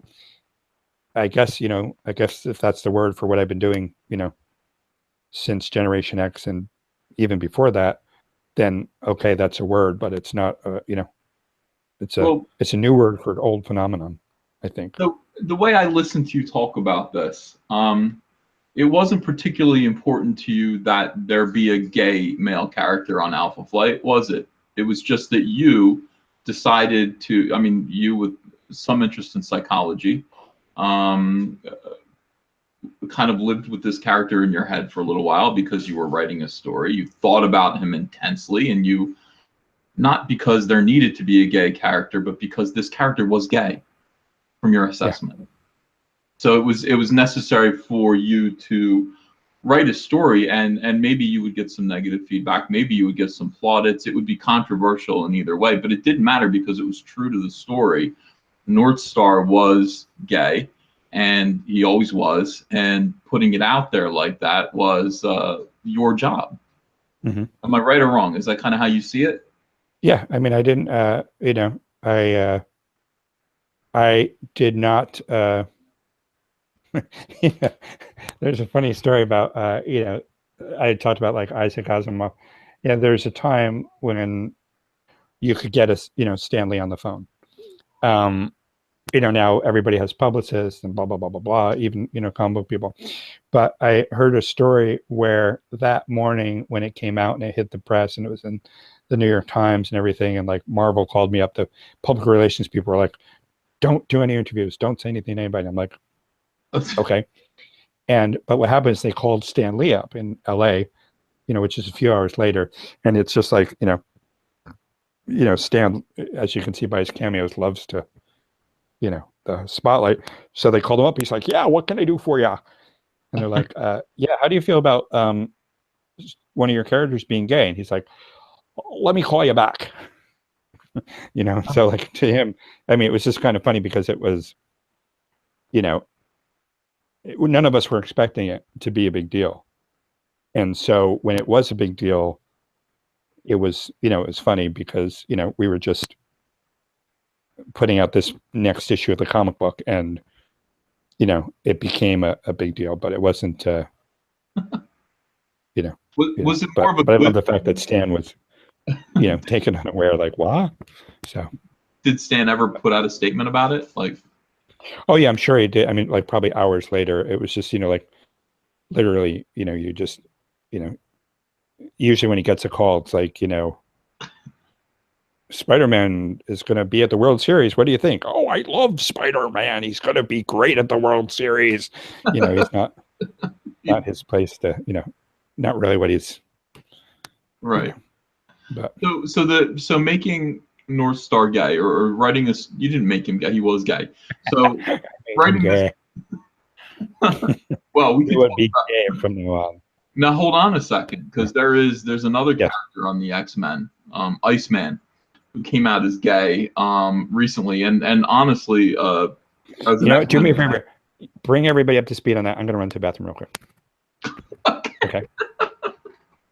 This is the same thing that happened with Dan Slott, by the way. I kept Dan Slott on. Like, go ahead, go. I'll keep talking here. But I kept Dan Slott on way too long. Like, he never gave me any indication that like this was, hey man, I'm uncomfortable right now. Questions kept coming in from the fans, and I just kind of kept them going. And finally, I thought, you know, I'm going to cut this short now because I'm sure like 2.5 hours is way too long to be keeping Dan Slott on the line. And you guys didn't see this, but when I hung up with Dan, or when I hung up with you guys and kept him on the line, I said, how did it go? What do you think? Was it good? And Dan said, I had to piss for the last 45 minutes. I was just like, you could have said something. Like this is what just happened now with Scott is awesome. That's how you have to be. If you have to go to the bathroom, by all means, just let me know and take a little break. Oh, Matt, thank you for the super chat. That's a huge super chat. Thank you. Merry Christmas, EVS. Thanks for these rockin' interviews. It's my pleasure, and really, you know, Scott is being so kind, and I can tell Scott has had some rocky moments in his career, like highs and lows, and he is being so cool about talking about them and telling stories, being honest, giving us information that I don't think he's given to other people before in interviews. I really appreciate it. I want to push him a little bit about North Star being gay.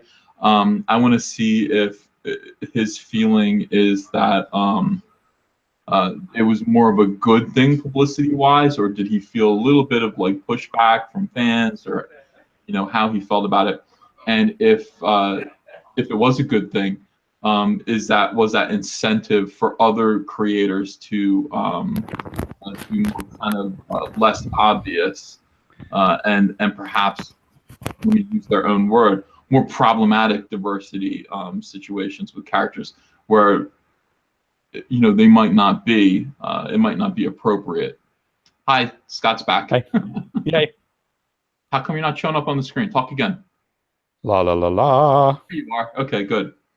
So what I was saying basically, and I was letting the fans know that this was going to be where I was going to take you from here. The first thing I want to know is your the North Star situation. Did you view it more in terms of the reaction that you received? Was it a more positive thing for you as a writer, as a creator, or was it controversial in a negative way for you as a creator? Like, which was heavier on the scale of? Oh, I would think it was 100% positive in every way that it could have been, you know, professionally and personally. I didn't get any negative feedback from editorial. To this day, it's 25 years later, and I'll be at a comic book convention, and at least once a convention, somebody asked me to sign that issue. And, you know, like, I don't, you know, certainly there are gay characters on Modern Family now, you know, the #1 show, you know, but at the time, the idea of a gay superhero was something that hadn't ever really been considered up until that point.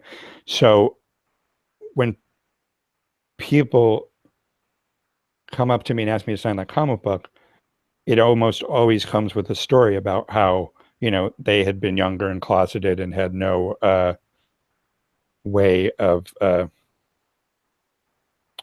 you know, that being gay didn't have a representation in, you know, this fantasy world or this hobby or, you know, this favorite book or that, you know, experience. And so, so that's been very gratifying even 25 years later. So, but what happened was, it was funny because when I started Alpha Flight, I was in a bake-off, they call it, where, you know, as a writer, you say, this is what I'm going to do with the characters. And I said, I want to take these 16 character team and shrink it down to 5 characters and focus on those 5 characters. And she's like, that's great. And then, like I said, 3 issues in, she left. And the editor that took over had also been in the bake-off. And he had wanted to expand the membership, you know, from 16 even bigger. And so he and I were completely at cross purposes because I was trying to focus on 5 and he wanted 10, and I was kind of resisting him. And he called me into his office and said, this isn't working out. I'm going to have to let you go. And I said, okay, that's fine. Because what happened, the odd part is that the week before that, I had written my first issue of the X-Men. And so he said, I'm going to have to let you go. And I said, okay. And then I went on to write the X-Men for 7 years. So people on the outside saw me introduce this gay character and get fired. And they said, oh, were you punished? I said, well, if getting to write the X-Men is punishment, then sure, punish me up the wazoo. So, but so that was, you know, so there was never any negative experience with outing North Star. So, what about outing Bobby Drake? I'm going to ask you for your opinion on this. If you were writer of the X-Men, you were editor of the X-Men, has Iceman always been gay? I mean, I only know up until the time that I was writing him. You know, you know, I don't know. I mean, I feel that, yeah, I mean, it's a hard question to answer because I don't want to disrespect anything that, you know, has come since and decisions that other writers make when they're on a book. Mm-hmm. Because, you know, I've been the guy who's taken over books, and I've been the guy who's had books taken over after I've left. So, you know, neither one is the funnest experience in the world. I'm putting you on a. The fans want to know this. Believe me, they just wanted your take on this. You're the writer. Yeah. Well, I'll say this. I think that Bobby's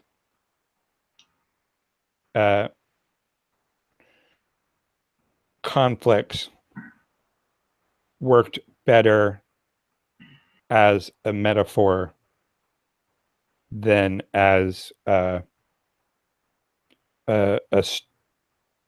device, I guess would be the way I would put it. I think that, you know, like, certainly I had, during the time that I wrote the character, I wrote him as a person who was conflicted by his parents' disapproval of his genetic condition, which was being a mutant. In recent years, his inner conflict over his genetic makeup, which is now his homosexuality, is the way they're telling that story. Mhm. I think if you stepped back 35 feet and watched Bobby's life story, the stories that I wrote are really not any different than the stories that are being written now. But it's only when you get close up and you realize that, okay, what he's dealing with now is, and it's a very bizarre, the time travel and the younger version of himself and all the stuff that goes into writing a comic book. But I don't know that they're really that much different. So if the new writers have come on and decided that Bobby has been closeted for, all the years that he's been written, I wouldn't. 65 years. That's a What's long that? time. 65 years. That's a long time to Yeah, say. I mean, I don't see that as anything that I would, object to.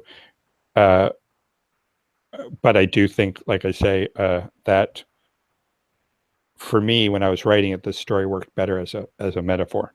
So Yeah. You could stay in the closet for 65 years. Liberace did. I mean, it's possible, right? I mean, would you want to come back to X-Men now and get your hands on these characters again? And I mean, the X-Men especially. I love the X-Men, and I love what you did. Do you ever look at them and say, give? Well, I mean, I always thought the X-Men worked best when they were evolving and changing. And even when I left the book eventually with the age of, with Zero Tolerance, Operation Zero Tolerance, it had Bobby as the leader, and it had, Marrow and Sabra and Cecilia Reyes and all these characters. And even now, like, I mean, the second I left, the second I was out the door, Kitty and Bobby and Nightcrawler, and it was like, they got rid of anything new and they bought in everything old. And, to me, if I was ever going to do the X-Men again, it would not be the Age of Apocalypse X-Men I wrote. It wouldn't be Zero Tolerance. It wouldn't be, Chris and Dave's X-Men, which is my favorite. But it would be a new, some old, some new manifestation of being an X-Men and being mutants and stuff. So I would, I'd certainly love the challenge of making the X-Men relevant again. But it would not be, it wouldn't be like a greatest hits of Scott Lobdell, even though there are probably people who argue that Scott Lobdell never had any greatest hits. Yes, you did. Yes, you did. What's that? Yes, you did have great hits on X-Men. Your X-Men stuff is the most memorable of the 90s, and that's my opinion. So let's talk about you coming back to DC. Let's talk about Red Hood and the Outlaws. The new 52. How did you get approached about the new 52? Actually, it's Christmas year, on Christmas weekend. Bob Harris had become editor-in-chief. And I remember I was in LA and I got a text from Fabian and it said, when are you going to start writing Batman? And I was like, what are you talking about? Why would I write Batman? And he said, oh, because Bob became editor-in-chief. And I had been out of Marvel and never in DC for many years. And over the years, while I was doing work for other companies, I discovered, like, Jeff Loeb's a perfect example. Jeff Loeb, great guy, but we were very close when we worked on the X-Men together. But when he went off to Hollywood, and started doing, Smallville and working his way into Marvel Productions, that relationship ended. Mm. So over the years, there have been many, many, many people that I worked with very, very closely who I had never heard from again. And so when Bob took over the X-Men, took over DC, I sent him an email saying, congratulations, and honestly did not expect to hear from him because that's just the nature of the business. About 2 or 3 months later, I was coming to New York for the holidays, and I had been invited to his party, and he's like, "Oh, you missed the party, but can you have lunch tomorrow?" And I said, "Okay." So I went to lunch, and I was at DC, and Jim Lee gets on the elevator. I said, "Oh, Jim, how's it going?" He's like, "Good, good." I said, "Yeah, I'm supposed to have lunch with Bob today." And he goes, "Yeah, you're having lunch with me too." And I said, "Oh, okay, that's cool. We haven't seen each other in a long time." And at that lunch, we got talking, and then Bob said, "How would you like to come over to DC? And what would you like to work on?" And so that's how it started. So, but it was very, it staggered me because, over the years, so many people I had known had fallen off the radar, and I, hadn't really kept in touch with Bob, and I didn't really, think that he would be calling me, so it was nice. Well, none of us are surprised that he called you. You underplay all your accomplishments. Like I know there's a side of you that is kind of like, hey, I did do all this stuff. I mean, I wrote these huge, gigantic event books for Marvel. I made them a lot of money, but it's just me. Why would they call me? You're an interesting dichotomy. I think this is the character that you play. I feel like you undersell yourself in a way, you undervalue yourself. You're clearly a valuable commodity in comics, but every now and then, but you undersell that. But every now and then you'll say it, but you say it kind of ironically. Like, look at all like the. When I said that I would like to make the X-Men relevant again. Yeah, like that's funny. I mean, but that's the truth. That's actually the truth. But that's not, I think, deep in your heart, like how you feel. Maybe. I mean, dude, you know how good you are. That's all I want you to. Do you understand how good you are for real, or is I mean,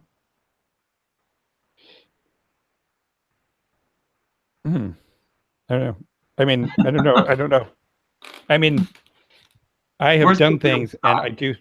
I'll say this. I think if I was unleashed and allowed to do what I do best, I think that I could have a dramatic impact on either DC or Marvel. I have expressed to Marvel many times, or DC many times, that I feel like a Porsche with a tarp over it on the lawn, up on blocks, and I think, let me do what I do, and we'll all be very, very happy. But it doesn't. I often feel I'm the only person that thinks that way. What happens when you do what you do? Like, let's say that you were to write a horror movie with a tiny little budget. Well, let me just say this. Like, for example, like a comic book company needs a flagship title, because once it has a flagship title, all the other books can slip into its wake, and as sales go higher, the other books will, a high tide rises all boats, as it were. I believe that DC currently does not have a flagship title. I think that I've had this conversation with people at DC that like Justice League is a book with 8 or 7 major characters, and so anything that happens in Justice League should be like that giant wake, with the battle cruiser moving forward. So any story that takes place should reverberate into Wonder Woman, Batman, Superman, Flash, Green Lantern. And looking at those books editorially, if these individual books were responding to the flagship books, then you'd have this, momentum of this universe moving forward. But instead you have the Justice League telling its stories, and Flash telling its stories, and Batman telling its stories, and Superman telling his stories, and Wonder Woman telling their stories. And I think that if I had the opportunity to treat the Justice League like a flagship title, and maybe somebody else will do it. Maybe, there'll be another writer that will have that idea in their head and link up with an editor who believes in him. And that would be great. Do I think I could do it? Absolutely. Do I think that both companies need it at both companies? Absolutely. Do I believe there are a few people that can do it? Yes, I believe there are a few people that can do it. Do I believe I'm one of them? Yes, I do. But, to wake up and go to sleep thinking about, what I could do would be madness. Why would I do that? And, but it is in my head. So I don't know if that answers your question. Like, egotistically, do I believe that I can do that? Sure. Am I going to get that opportunity? No. So I won't even say probably not. I'd say no. So I don't know. Does that answer your question? Yeah, it did in a way that I wasn't expecting. Mm-hmm. And especially since I'm sort of underpinning my ideas about you with the fact that you've written a movie that's out right now in the theaters. I think it's still out. It came out. It actually just closed this week after a 9-week run of $114.2 million. With a budget of what? 4.8, I think it was. That made some money. Yeah, it was like 100 times its budget. So talk about how that happened. Well, think about like 100 times its budget, like whatever. What was? Well, okay, like say like Justice League of America. It cost $130 million to make. Mm-hmm. Imagine if that made 100. Imagine if that made 100 times its budget. It's like that would be that didn't happen. So no, it didn't. Well, okay, so let's talk about the movie. What's it called? It's called Happy Death Day. It's a story about a sorority girl that keeps getting brutally murdered and reliving the day. And each time she relives the day, she gets another opportunity to solve her murder. When did you write this? What's that? When did you write it? I wrote it about 10 years ago. So, and then it was about 2 weeks away from being made. And it had hotel rooms booked and flights booked. And then the company at the time pulled it. And then it went into turnaround. And then, it was going to be direct to video. And then eventually it wound up at Blumhouse. So a year, a little less than a year and a half ago. And suddenly it got made. And now it's, an overnight success. Wow. 10 years, an overnight success, 10 years in the making. So what does that do for you? What is it like to have a movie? Well, I would imagine, by the way, the people that made the movie with you, the people who believed in the script and the screenplay, who made the movie, are all very pleased to know you. I don't know. We don't really talk. So are you getting any feedback? They'd probably be pleased to know me from a distance, or they need to. They probably read my Wikipedia page every night before they go to bed. So, it must be a tremendous thing. Now. Yeah, no, certainly the response in Hollywood has been phenomenal, and I cannot wait for this holiday season to end so that I can start taking more meetings with people, because it happened October 13th, and it's funny because once a movie is a success, people are like, well, yeah, well, that's a successful movie. But the truth is you can see a screening of the movie on the 11th and people love it and pat each other on the back and give each other hugs, and then on the 13th it's dead at the theaters, and that's the end of your project. Mhm. This had the complete opposite of that. This was a movie that we're all thinking, oh, I hope it does good, it's really fun, I hope people like it, and then boom, it exploded and people loved it. So it was so because of that, by the time people were responding to it, suddenly Thanksgiving was here, and now Christmas is here, and Happy New Year is another week after that. So so it's been hard to. But the movie comes out, starts streaming, and is on Netflix and Redbox and stuff. I believe it's starts streaming on January 9th and then gets released on Blu-ray on January 19th. Yeah. So by the time I get back, it'll just be I Everyone call it the check little it out. movie that could. What's that? Everyone check it out. Everyone that's watching, Happy Death Day. I'm sure if you looked at your scroll, you'd see that everybody but Ethan has seen this movie. So I haven't seen it yet. I can't get to the movies. I have a baby at home. I didn't even get, I was lucky. hey everybody. Does anybody hear Ethan's baby anywhere in the background? No. I haven't heard a peep. This is like super baby you're nursing over there. So I bet you if you push that flash poster aside, the baby's just sitting there, little halo around his head, crib being good, hovering up over the couch, picking his own blackberries.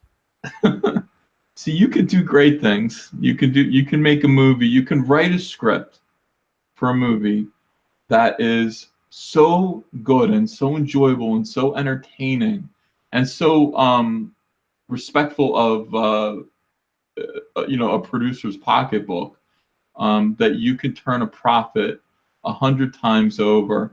And from this, I'm quite sure that you are going to be given more work. People are going to be buying more of your screenplays, more movies of yours are going to be made, and it's going to make you feel very good inside. Well, it's funny. I will say that when I said 25 years ago, people are still coming up and having me sign North Star. What I think is really fun is that, I mean, when did movies start getting made? Like in the early 1912. Yeah, so that's when they started, doing movies, and so from 1912 to 2017, and then comic books really started at, I don't know, 19. When was the first Superman? Like, we'll say 1940s. 37. Okay. What's that? 37. 7, I think. Yeah.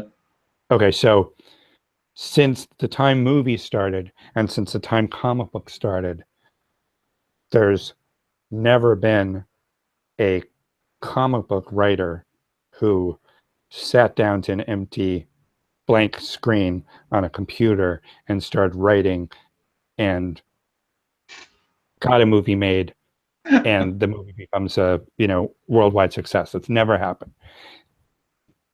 25 years ago, will somebody else have done it? I don't know, maybe, but probably not. Yeah. So that's fun. That I do have to say that's a exciting thing to have had happen. So even if I'm not the last, I was the first. So that was fun. Scott, do you keep writing comics despite this, despite what you could be doing, because you love comic books so much? Well, I don't think it's an either. I mean, it's not an either or. It'd be like if you had to choose between drawing comic books and your career as the Alex Jones of comics. You would, what would you choose? You don't have to choose. You can be both. I'm not the Alex Jones. Good Lord. Oh, I got to think about that. Who would you say you are? They'd say I'm the Bob Ross of comics right now. I know who that is. Oh, he's the guy who does the happy little trees. He's the painter. Oh yeah. Yeah, I mean, that's currently my thing. The politics are not fruitful in comics. I don't think that's actually healthy for the industry to discuss. Oh, I didn't mean it from a political point of view. I just meant it from a growing audience kind of view. Oh, okay. Yeah, that would be nice. He's got a nice, healthy audience. All right, so basically, I'd like to turn it over now, if you don't mind. Will you answer some questions from these Sure. these good people in the audience. Guys, thank you so much for listening to the interview portion. All questions will be answered now. I will ask Scott whatever you ask me to ask him because I trust you guys to not ask him crazy questions. And I really appreciate it. Diversity, inclusion, compassion, kindness in comics. That's a long screen name. Ask Scott, will you adopt him? He's nearly potty trained. Are you interested in adopting a man named Cecil? How old is Cecil that he's just now being potty trained? He says he's nearly potty trained. Okay, nearly potty trained. Yeah, I'd say he's in his 30s. I don't know. I'm not exactly sure. Yeah, I'll be honest. If he was like a cute little kid that I could like play ball with and, teach how to roller skate or something, probably, but 30 seems a little old. Okay, so Cecil, the answer is no to that question. Scott will not I'm adopt sorry, you. Cecil. I'm sorry, Cecil, but please keep up the potty training. Don't get discouraged. Don't get discouraged. Yeah. Jeff Myers, thank you for that excellent super chat. Ethan, pitch Scott on a new horror script, The Blackberry Patch. Horror is sweet this season, art the rest of the year. How do you feel about that? Revenge is sweet. Is that what he said? No, he said horror is sweet this season, but it's tart the rest of the year. Yeah. I think that's an excellent idea, and I will be stealing that idea from Ethan, and he won't see a dime. You keep all your tips, and I'll keep the money from Blackberry, the Blackberry horror. It's going to make 100 times. What? Fine. I'm not going to argue about it. Oh my God. If I make a movie that only makes 100 times, what are you making tips? That's Whoa. true. Whoa. Jake Meisling asked, not a question, just something I wanted to say. One of the best parts of Red Hood and the Outlaws is Artemis's interaction with Harley. How do you feel about that? With who? Harley. Oh, Harley. Yeah, it was really fun. It was a fun, it was a really fun dynamic. I think that Artemis was speaking for a part of the audience that doesn't quite get Harley, and her popularity. And so for a character to be able to react in a way that wasn't as referential as Harley's often treated was a lot of fun. So, Al Bernardi, thank you for the super chat. Can you ask him about his changes to Tim Drake's origin? How much of that came from editorial, if any? The thing is that when the New 52 started, there were changes made, like, for example, Superboy. Again, Grant took Superman and made him so that the first time he became Superman was when he moved to Metropolis. So that meant there was no pre-Superboy, which meant that everything that Jeff Lemire had written in the last year or so of the Superboy title didn't exist anymore, because Superboy couldn't have lived with Ma and Pa Kent, because Ma and Pa Kent had died 20 years ago in this new continuity. And so therefore, there was nothing that I could use from the previous version of Superboy in the New 52. So I had to make up a version of Superboy and a version of Kid Flash who couldn't have existed because Iris and Barry had never married, and all these other elements that went into creating this new world. And part of that meant that Tim Drake's origin story, as a result of this 5-year time span edict that was decided on, meant that there's a lot of his elements of the story that had to fall by the wayside. So it wasn't so much necessarily me, and it wasn't even necessarily editorial dictating to me. It was more that this was the world that was created, and I had to write stories within this world that was created. I couldn't, it couldn't be like, we're creating this world and Scott's writing something over here. So that is, it was, I would, there's certainly many things that I would like to blame, on editorial, over the course of my career, but that's not something that I would, in this particular case, Tim Drake's origin was, changes were necessitated by this new world that was created. So shout out to artist Brian Denham, who was in the chat, and he wants to say, ask about his book Mixtionary. That's true. I forgot I had a book. So what is it? Books, movies, TV, ice skating. I'm a really big ice skater. I made that up. I don't ice skate. Yeah, it was fun. It was. I actually think we should bring it back as an app, but I was told there's not money in those kind of apps. But essentially, for people that don't know, Mixtionary at the time was taking two words and mixing them together, like brainstorming. When you go to a board meeting and people just talk and talk and talk and talk and talk, and it just drains all the energy out of you. So instead of brainstorming, where you all get together and you have, these epiphanies and, challenges and, new ways to do something, and, and that's exciting. But too often corporate America finds themselves in these brainstorming meetings. So that was, it was like a bunch of words that we had mixed together, me and Christo and John Nee, and illustrated those stories. So, and I think it's still available if you go to Amazon and look it up. I think. Cool. Okay, so my daughter asks, this is from a question from Argos 4444. Says, my daughter asks, why a horror movie and not a superhero movie?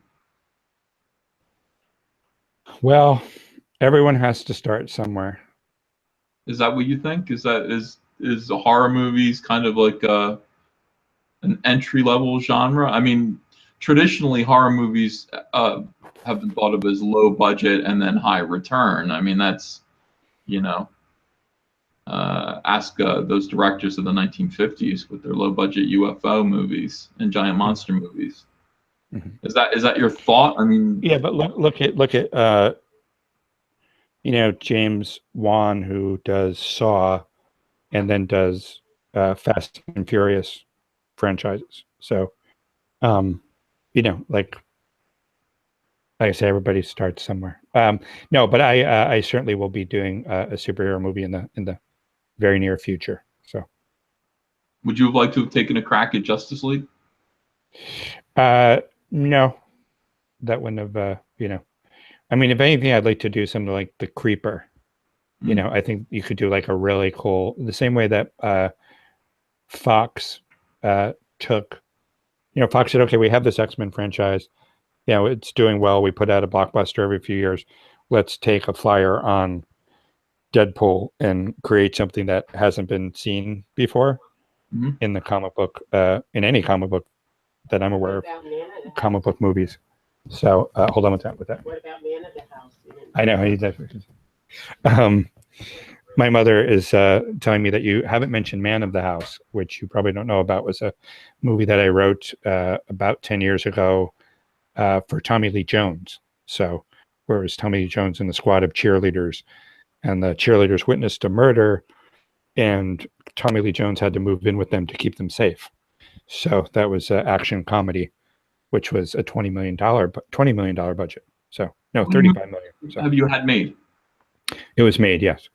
How many movies? So just these two, or are there more? These are the two movies that I have had made. So. Mm-hmm.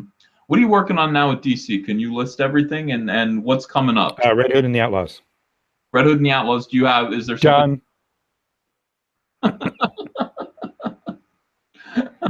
So.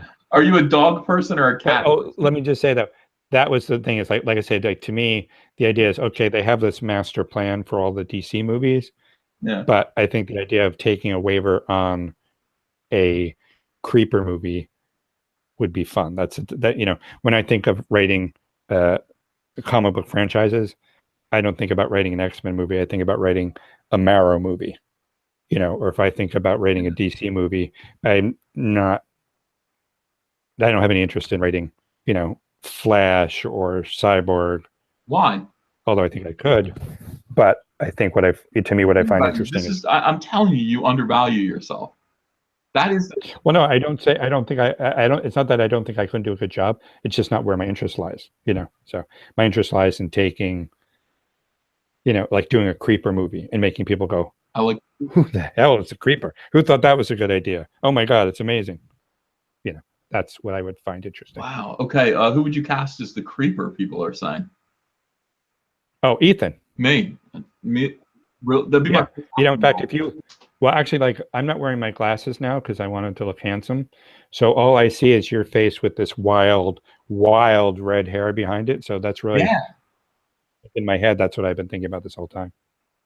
Scott, I'll be honest with you, that this is the role that I've wanted my entire acting career. Yeah. I wanted to be the creeper for my entire life. I feel like I've earned it. So make it happen if you could, please. Okay, I'm going to work on that. Thank I'll work you. on my career and your career at the same time. I'd appreciate it. I'd owe you a favor. I'd owe you a drink. Let's see. Are you a cat person or a dog person? Somebody wanted to know. I'm a dog person. Yeah. In fact, hold on a second. I'm going to show you how much of a dog person I am. Okay.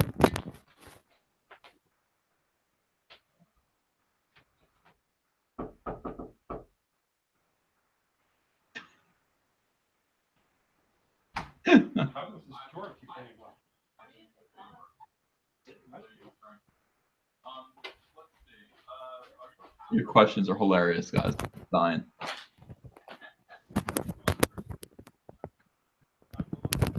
Where's your dog? Okay, this is how much of a dog person I am. Huh? Oh. Look at that. Is this the cutest dog or what? Wait, that's not a real dog. Yes, it is. I thought that was a real dog for a minute. It is. Oh my God.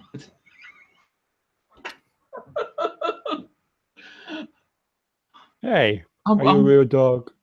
Yeah. Are you a real dog? Yes, you are. That's good. Yes, you are my real dog. That's nice, Scott. That's good. Yeah. Go with the man. Okay, you go on and play. Go play. Listen, Dark Zitzamine says, "Hey Ethan, amazing interview. Thank you. Ask Scott what happened to that meeting of the Outlaws story he mentioned a couple of months ago." The meeting of the oh, that'll still happen. The idea was to take the new 52 version of the Outlaws with Jason, Artemis, and I'm sorry, Jason, Corey, and hold on a second. I got to close the door because I can hear us in the other room. Hold on. They're all watching. His whole family's watching this on TV. So ask good questions. Now we're almost done anyway. We've only got 9 more minutes. Oh, you still there? Yeah, I'm here. Okay. So what happened was, yes, there's definitely going to be a story, and it's going to involve Red Hood, Arsenal, and Starfire meeting Red Hood, Bizarro, and Artemis. And they're going to have this huge mix-up of a story, and it'll be awesome. That sounds like fun. Someone insistently is asking, a fellow named Sam Guthrie 1977 is saying, seriously, Ethan, ask him about that pic of him in Wizard magazine forever ago. It was awesome. That pic? I'm not sure. Maybe it's the one where I'm dangling from the ceiling in a multicolored Harlequin jacket. I was it was weird. I was doing a photo shoot, and they were like, they said, "Oh, can you do something different?" So I said, "Okay." So I hung from a pipe there with my feet. And I don't know why I did that, but it got in the, hey, what are you doing? The dog might need to be walked. Yeah, I told you to go. I'll walk in a little bit, okay? All right. Sam Kukri also asks, why didn't he ever get Emma and Banshee together romantically in Generation X? He hinted at it. Yes. Yeah, I mean, I think that I think flirting is really fun, and I think relationships really suck. Oh. So at least that's how what I've discovered in my life. So so that's what I bring to that's what I bring to writing comic books. Because none of the characters I write are ever going to be happily married, so or happily involved. Oh, this is interesting. You can decline to answer this if this is too controversial. Earl P says, EVS, ask him if he really has beef with Joel from Comic Book Cast. And he says, I think it's fake, question mark, question mark, question mark. You know what he's talking about? I'm sorry, a beef with who? Joel from Comic Book Cast. I do not mean to offend Joel or Comic Cast, but I don't know who that who that is. Or yeah, that happens to me all. But having said that, I mean, a lot of people, for some reason, my whole life have not liked me. So that goes to comic books, real life, whatever. It's just it would be great if everybody loved me because I'm so charming, but not everybody does. So if someone doesn't like me, that's okay. I like you. I want you to know. I don't really need anybody to like me because I have my best friend right here. A lot of people are asking, and this is serious. People are asking if your mom will get on camera and tell an embarrassing story about your childhood. Now, 3 people have asked for that.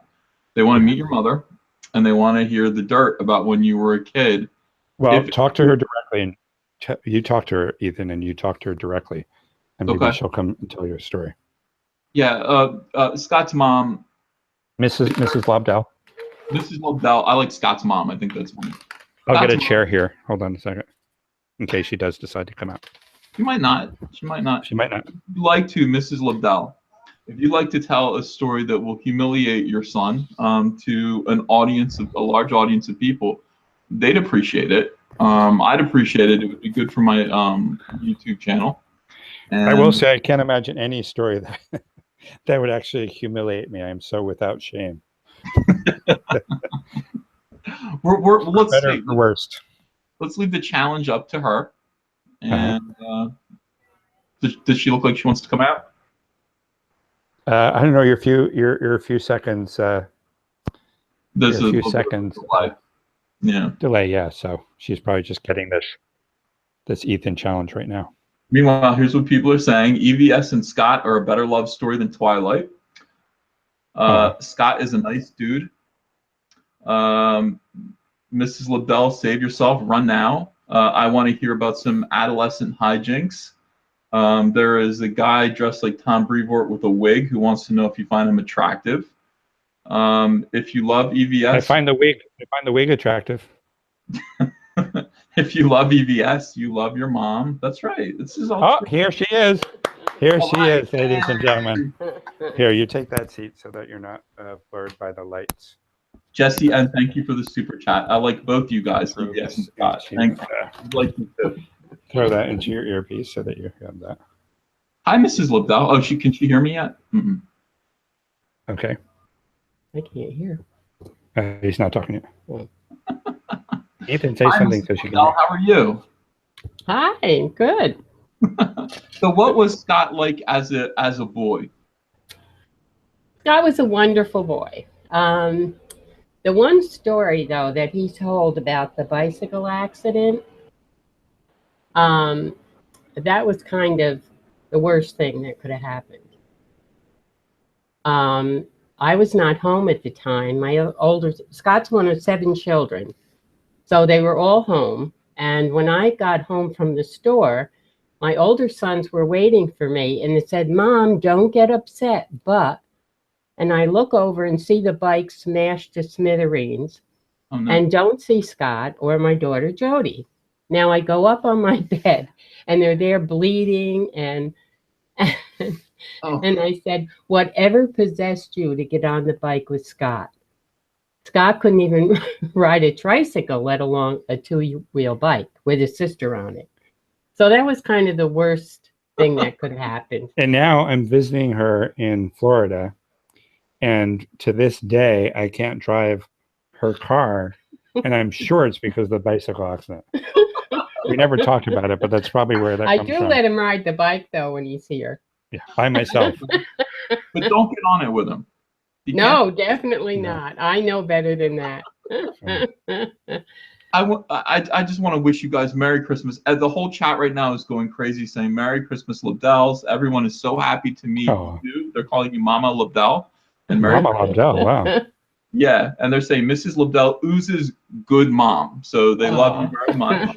Very Hey, good. you know, Ethan, They're saying the look on Scott's face is priceless. This is just great. Thank you so Ethan, much. maybe you should think about a Mother's Day special episode of Ooh. Comic Book Secret Pros.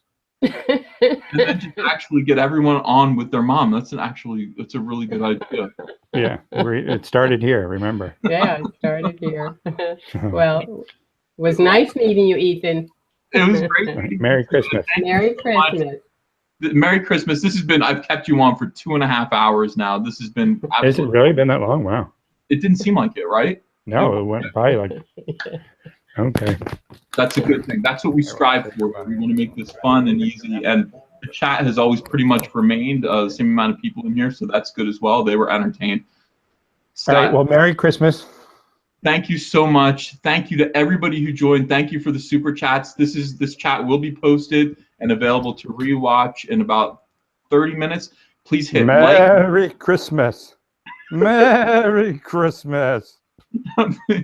Please hit like, please retweet it, please share it, tell your friends about it. Obviously, subscribe to the channel if you haven't already. We want to bring you more content like this, and hitting like and subscribing helps us in the algorithm and really makes bringing on better and better guests possible for you. So thank you so much, Scott. You really were terrific, and we'll see you guys later. Okay, thanks. Bye bye.